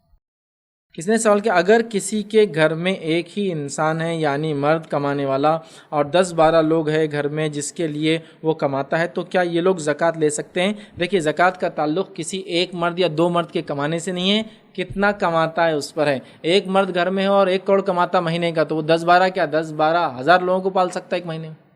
تو یہاں مسئلہ ان کے کتنے لوگ کماتے اس کا نہیں ہے، کمانے کے بعد کیا کمائی بیچاروں کو اپنے ذاتی نجی اور جس کو کہیں گے ذاتی نہیں، جو لازمی ضرورتوں کو، جس میں سب سے لازم ہے کھانا اور پینا، کیا اس کے لیے نہیں پڑتا ہے؟ اگر ان کو کھانے پینے کے لیے پیسہ نہیں پڑتا ہے تو ہاں پھر وہ زکوٰۃ لے سکتے ہیں. کمانے والا چاہے 1 ہو یا کمانے والے 10 ہو، گھر میں لوگ 12 ہو، مطلب 2 ہی جو نہیں کماتے اور 10 کمانے بیچارے جاتے، پھر بھی اتنا نہیں ہوتا ہے کہ وہ بیچارے اپنی ضرورتوں کو پورا کر سکیں، تو پھر وہ لوگ زکوٰۃ لے سکتے ہیں. تو کمانے والے کی تعداد پر زکوٰۃ نہیں بول سکتے ہیں، کتنا کمایا جا رہا ہے اس کے مطابق وہ طے کیا جائے گا. السلام علیکم. میرا سوال یہ تھا کہ میں نے کہیں سنا تھا کہ اللہ تعالیٰ ایک انسان کو اس کے 4 فادرس یعنی کہ اس کے باپ دادا کے گناہوں پہ نہیں جج کرتے اور نہ اس کو پنش کیا جاتا ہے اس چیز پر. 4 فادرس کے سن پہ کسی کو پنش نہیں کیا جاتا. لیکن آج کل کا جو سماج ہم لوگ دیکھا جا رہے ہیں، مطلب جو دیکھ رہے ہیں ہم لوگ، تو اس میں خاندان کے مطلب لینیج میں اگر کسی سے کوئی غلطی ہو جاتی ہے یا پھر کوئی گناہ کر بیٹھتا ہے تو وہ خاندان کے لڑکیوں اور لڑکوں کے رشتوں میں بہت پرابلمس ہوتی ہے. تو یہ کس طرح سے صحیح ہوگا اگر کسی کے پاس شادی کرنے کے لیے رشتہ بھیجنا چاہیے تو؟ سوال اس طرح سے آیا کہ بہت سارے لوگ یہ کہتے ہیں کہ خاندان وغیرہ مطلب انہوں نے کہا کہ انہوں نے سنا ہے کہ حدیث میں ہے کہ خاندان وغیرہ کے تعلق سے اللہ ان سے نہیں پوچھیں گے. دیکھیے قرآن کی آیت ہے کہ اللہ تعالیٰ جو تم سے پہلے گزرے ان سے تمہارے بارے میں نہیں پوچھیں گی اور تم سے ان کے بارے میں پوچھیں گی. یہ بات تو طے ہے، جو گزر گیا اس کے اعمال اس کے ساتھ تھے، ہم سے ان کی اور ان سے ہماری پوچھ نہیں ہونے والی، یہ بات تو طے ہے. اب رہا خاندان میں کسی کوئی انسان سے گناہ ہو جائے تو لوگ کیا کرتے ہیں، پھر پورے خاندان سے شادی نہیں کرتے ہیں، بھائی ان کے خاندان میں تو یہ تھا، ان کے خاندان میں یہ تھا. دیکھیے یہ بالکل درست نہیں ہے. ایسا ہو سکتا ہے کہ کچھ لوگ کسی خاندان میں برے ہو، لیکن اس سے ہرگز یہ مطلب نہیں ہوتا کہ پورا خاندان ہی ان کے بچے برے ہوں گے۔ ہم جانتے جو دو بھائی جو جڑوا ہے اس کے باوجود بھی دونوں کے مزاج میں زمین آسمان کا فرق ہوتا ہے، تو ہم کسی خاندان کے ایک برے فرد سے پورے خاندان پہ لیبل نہیں لگا سکتے۔ میں جانتا ہوں ایسے کئی دیندار لوگ جن کے دینی بنیادوں پر وہ مشہور تھے، لیکن ان کی اولادیں شرابی تھی، اس سے کوئی فرق نہیں پڑتا ہے۔ اللہ ان سے نہیں پوچھا، انہوں نے تربیت کی نہیں کہ اس کی پوچھوں گی، لیکن اولاد اس کے بعد بھی بگڑی وہ نہیں۔ نوح علیہ السلام کا بیٹا بگڑ گیا تو کیا آپ امید کرتے ہیں نوح علیہ السلام نے اس کی اصلاح نہیں کی ہوں گی؟ اس کے بعد بھی اللہ تعالیٰ نے اس کو ویسی مطلب جس کو ہم کہیں گے اللہ کی مرضی تھی، اور اس کا مزاج میں جو شر تھا اور وہ شرک پر مر گیا ڈوب کر۔ تو نوح علیہ السلام ذمہ دار نہیں، ہاں انہوں نے محنت کی تھی نہیں کی تھی اس کی اصلاح کے لیے، وہ اصل چیز ہے، تو انہوں نے یقیناً کی ہوں گی۔ تو لہٰذا خاندان کے کسی فرد کے کسی غلطی پر آپ یہ کہیں کہ ان کے بچوں سے شادی وغیرہ نہیں کرنا، یہ بالکل بھی صحیح نہیں۔ یاد رکھیں ہم لوگ ان تمام چیزوں کو دور کریں۔ ہاں خاندان کے اس گناہ کے تعلق سے وہ خاندان والے کیا یہ سوچتے کہ وہ اچھا تھا؟ اگر سوچتے ہیں حالانکہ گناہ کرتے نہیں تو مت شادی کیجیے پھر، چونکہ وہ یہ سوچ رہے نہیں اچھا کیا اس نے، ہم نہیں کرتے گھر والے اچھا کرتا تھا، یہ غلط ہے۔ لیکن اگر وہ خود کہتے ہیں ہاں یہ غلط ہے، لیکن اب کیا کرے، وہ ویسے ہی گناہ گار انسان ہے، ہم کیا کریں؟ دعا کیجیے اس کے لیے، ہم اصلاح کریں۔ تو بہرحال اس معاملے میں وہ خاندان کی وہ حرکت کو نہیں دیکھا جائے گا، اس فرد کی حرکت کو نہیں دیکھا جائے گا، اور یہ بہت ہی غلط ہوگا کسی ایک فرد کی وجہ سے پورے خاندان کو یا ان کے بچوں کو لیبل کیا جائے، حالانکہ وہ بچے بیچارے اس کام میں انوالو بھی نہیں ہیں۔ یاد رکھیے ہاں اگر وہ انوالو ہے، وہ سپورٹیو ہے، وہ اس کو رائٹ مانتے ہیں حالانکہ وہ کرتے نہیں ہو گناہ، تو پھر ایسی جگہ شادی نہ کرنا ہی بہرحال پھر بہتر ہے۔ میرا ایک اور سوال یہ تھا کہ جو ریورس سے شادی کرتے ہیں، ریورس کے تو ماں باپ نان مسلم ہوتے ہیں میجرلی، اینڈ آج کل کے یہاں پہ دیکھا جا رہا ہے اسپیشلی لڑکیوں کے معاملے میں، اگر ان کے ماں باپ شرک پہ تھے یا پھر ان کے ماں باپ بھی مسلمان بن گئے بعد میں، لیکن ان کے خاندان سے کوئی رشتہ جوڑنا نہیں چاہ رہا، اور وہ بولنا مطلب ہم نے خود ایسے قصے دیکھے ہیں جن کے والد مؤذن ہوا کرتے تھے، لیکن پھر بھی ان کی بیٹیوں سے کوئی نکاح نہیں کرنا چاہ رہا تھا۔ ان کی بیٹیوں سے اگر نکاح کے لیے رشتے آتے تو پھر بولتے تھے کہ وہ ابھی ریورٹ ہوئے ہیں، ہمیں پتہ نہیں، ہمیں صحیح سے تحقیقات کرنی چاہیے وہ لوگ سچ میں مسلمان بنے ہیں یا نہیں بنے ہیں۔ تو اس سلسلے میں کیا کرنا چاہیے؟ دیکھیے سب سے پہلی چیز تو یہ کہ جب کوئی انسان، جو بھی انسان دنیا کے اندر نبی اکرم صلی اللہ علیہ وسلم کے زمانے سے ان کی خبر سننے کے بعد سے لے کر آج تک پیدا ہوتا ہے، یہ سب کس کی امتی ہیں؟ نبی اکرم صلی اللہ علیہ وسلم کی امتیوں میں سے۔ صرف اتنا ہے کہ کچھ امتی غافل ہے، کچھ امتیوں کو نالج ہے کہ وہ یہ ہمارا نبی ہے اور ہم کو فالو کرنا ہے، اور کچھ امتی غافل ہے جس کے تعلق سے ہماری ذمہ داری کہ ان تک ہم بات کو پہنچائیں۔ رہا معاملہ جب کوئی انسان اسلام قبول کر لیتا، ہماری کمیونٹی کا ایک پرابلم ہے، پرابلم یہ ہے کہ اس کو نو مسلم بولتے ہیں۔ اچھا یہ نو مسلم کب تک بولا جائے مجھے بتائیے؟ نو مسلم 2 سال ہو گئے نو مسلم، 10 سال ہو گئے نو مسلم، انہوں مر گئے ان کے بچے ہو گئے تو یہ نو مسلم کے بچے ہیں، وہ بچے بڑے ہو کے وہ مر گئے ان کے پوتے پیدا ہو گئے تو بولے ان کے دادا نو مسلم تھے۔ اللہ اللہ اللہ، مطلب یہ وہی قصہ ہو گیا کہ ہوتا ہے نا پرانی بوڑھی عورتوں کا معاملہ تھا، اگر بہو بہت اچھی رہی ان کی چوائس کی تو ساسیں ان کو بہو کو پوری زندگی دلہن بولتے ہیں۔ دلہن کب ہوتی ہے عورت؟ پوری زندگی 20-25 سال، بلکہ ساس بوڑھی 80 سال کی اور بہو 60 سال کی پھر بھی بولتی دلہن۔ اب کہاں دلہن رہی بیچاری؟ کتنے دن تک آپ ٹیگ لائن لگا دیں گے نو مسلم؟ بس وہ ٹیگ لائن جو نو مسلم کی چلتی نا وہ پرابلم کرتی۔ جب ایک آدمی نے اسلام قبول کر لیا کچھ سمے تک ہو سکتا نو مسلم ہو، تاکہ آپ بتائیں، تاکہ یہ نیو ہے، تاکہ اس سے کچھ غلطی ہو رہی ہوں گی، نماز میں غلطی ہو تو بھائی نو مسلم میں ہوگی ہوگی غلطی، بھائی زکوٰۃ نہیں دے رہا تو نو مسلم میں غلطی ہو، یہ ٹھیک ہے، بٹ ایئرس اینڈ ڈیکیڈز اس کو نو مسلم بولنا اور اس کو ویسا ٹریٹ کرنا، یہ سب سے بڑا پرابلم۔ جب اس نے اسلام قبول کر لیا وہ ہم میں سے اور ہم ان میں سے، یاد رکھیے اب وہ ہم میں سے ہو گیا، اب اس کے سارے ایشوز میرے ایشوز ہیں۔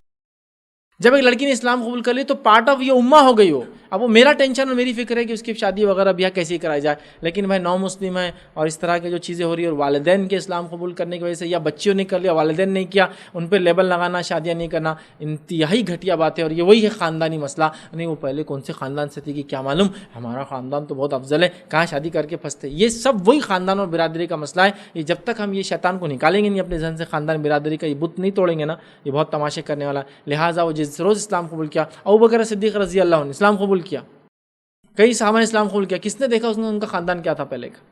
اصل ان کا ایمان لانا ہے، تو لہٰذا اس کا ایمان اعتبار والا ہے، باقی چیزوں کا کنسیڈر نہیں کیا جائے گا، اور ہم لوگ بھی اس معاملے میں احتیاط کریں، نو مسلم کے لیبل نہ لگائیں، اور ایسے لوگوں کی شادی بیاہ میں تو اول ہم آگے بڑھیں تاکہ ان کے مسائل حل ہو، تاکہ انہیں لگے کہ واقعی میں اسلام میں آنے کے بعد مسلمان روادار قوم ہے اور وہ مدد کرتی ہے ہماری، یاد رکھیں۔ یقیناً اللہ پر توکل، بھروسہ، آزمائش تو ان کی ہوں گی، لیکن ان کو کم از کم یہ سپورٹ قوم کی طرف سے ملے کہ وہ اس طرح سے ان کو اذیت و تکلیف نہ دیں۔ آج کل یہ عام ہے کہ ہر کوئی یعنی اپنے حسب نسب کو بتانے کی کوشش کرتا ہے یعنی مثال کے طور پر اگر ہم کہتے ہیں کہ ہم خان ہیں، ہم یعنی اتنے اونچے ہیں، خان میں ہم رویلے پٹھان، یہ یعنی کہتے ہیں. ویسے عربوں کا بھی حال ہے، عرب بھی بولتے ہیں ہم عربوں میں اتنے اونچے ہیں، عربوں میں ہم حبیب ہے وغیرہ وغیرہ. تو یہ اپنے آپ کو اس طریقے سے بتانا تو کہاں تک جائز ہے؟ یعنی یہ فخر میں آئیں گا یا تکبر میں یا پھر رشک؟ کیا فرق ہے یعنی یہ چیزوں میں؟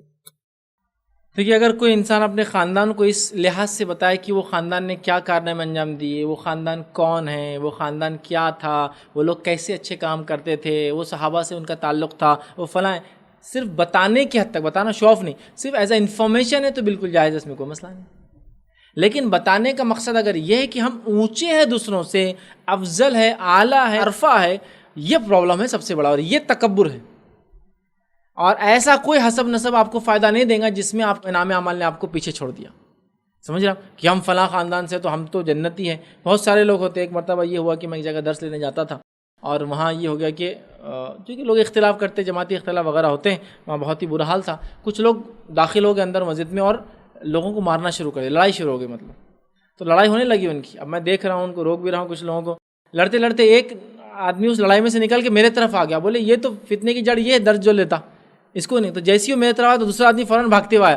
ارے بولے اللہ کے رسول کے خاندان سے وہ تو ویسی جنتی، بولے ادھر مار دوسروں کو. بولے چل. میں نے کہا یار صدمے کا فائدہ ہوتا ہے یار. پھٹکے کھانے سے بچ گئے اس دن.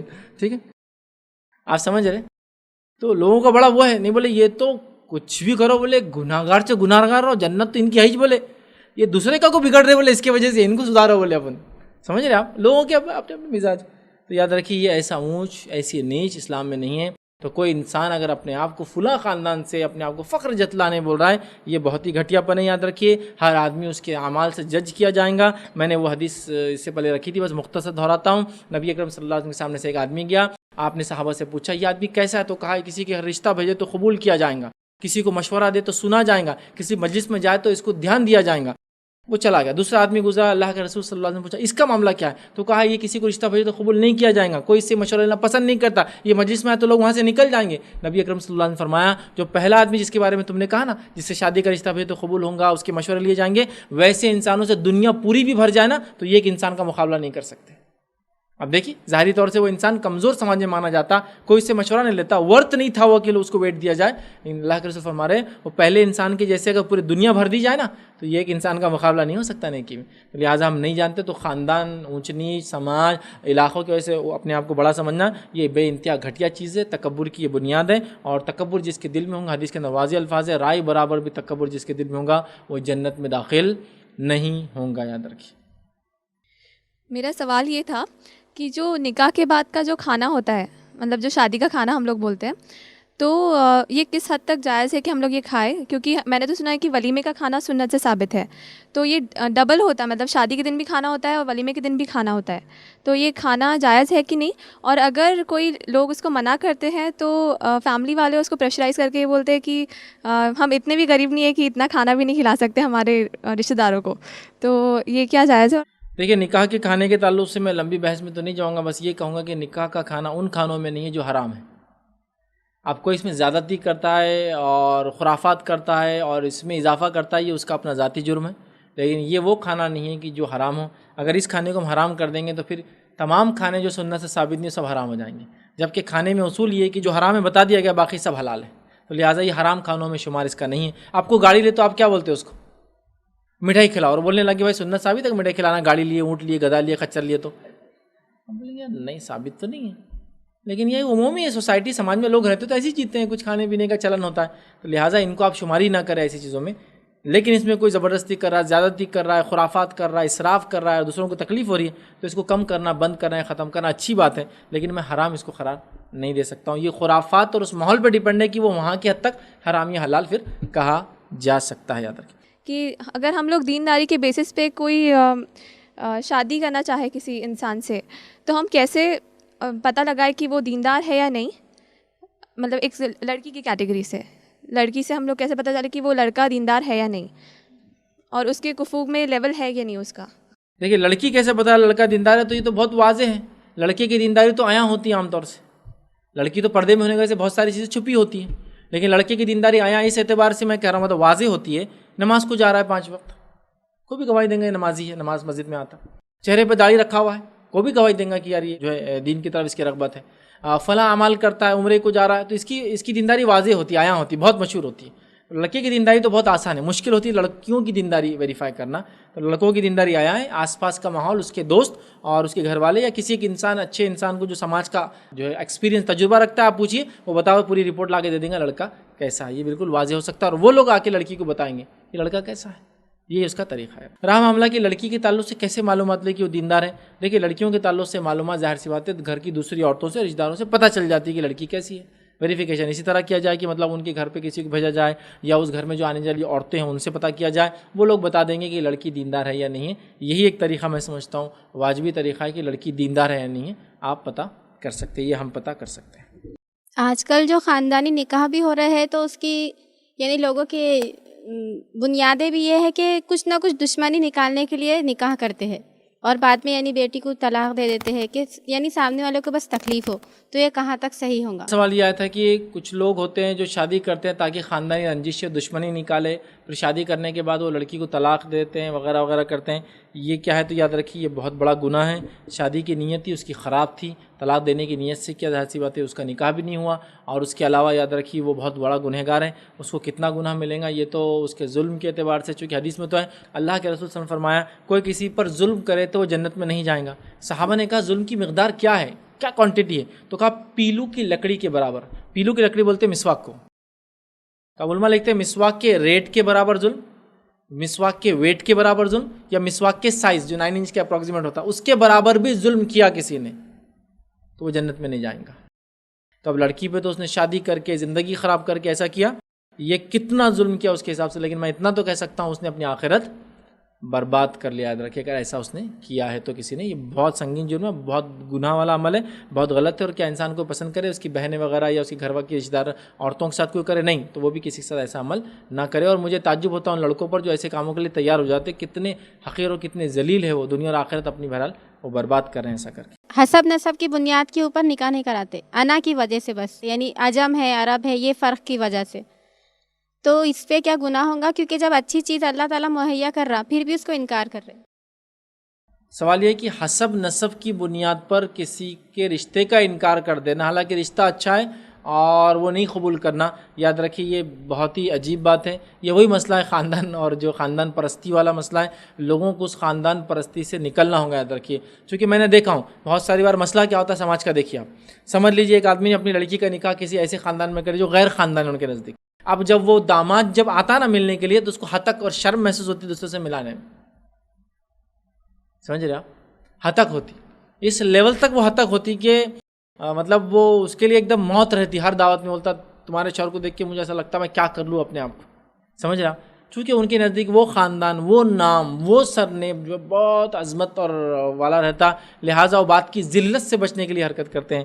لیکن میں یہ کہوں گا یہ تمام چیزوں کو ہم کو چھوڑ کر سمجھداری کا تقاضا اختیار کر کے آگے بڑھ کے آنا چاہیے اور ایسے لوگوں کی اصلاح گھر میں دوسرے لوگ جو بڑے ذمہ دار کریں تاکہ وہ اس چیز کو سمجھے. اچھا رشتہ ہو کسی خاندان، کسی سماج، کسی ملک، کسی علاقے کا ہو، اگر اچھا ہے تو آگے بڑھ کے کرنے میں انشاءاللہ عزیز اس میں کوئی قباحت اور کوئی حرج نہیں ہے. اگر ایسا کوئی نہیں کرتا تو ظاہر سی بات ہے اگر وہ اپنے آپ کو افضل سمجھ کے کر رہا ہے تو یقیناً گناہ گار ہوگا. اس کا گناہ کیا ہے اللہ اور اس کے بیچ میں بہرحال اس کا ہم نہیں کہیں گے، لیکن وہ بہت بڑا گناہ کر رہا ہے اگر ویسا نہیں کرتا اور اپنے آپ کو افضل سمجھ کے دوسروں کو ہلکا سمجھ کے کام اگر نہیں کرتا ہے تو. یاد رکھیں اسی پہ اپنی بات کو انشاءاللہ عزیز ہم ختم کریں گے. وآخر دعوانا ان الحمدللہ رب العالمین. سبحان ربک رب العزۃ عما یصفون وسلام علی المرسلین والحمدللہ رب العالمین.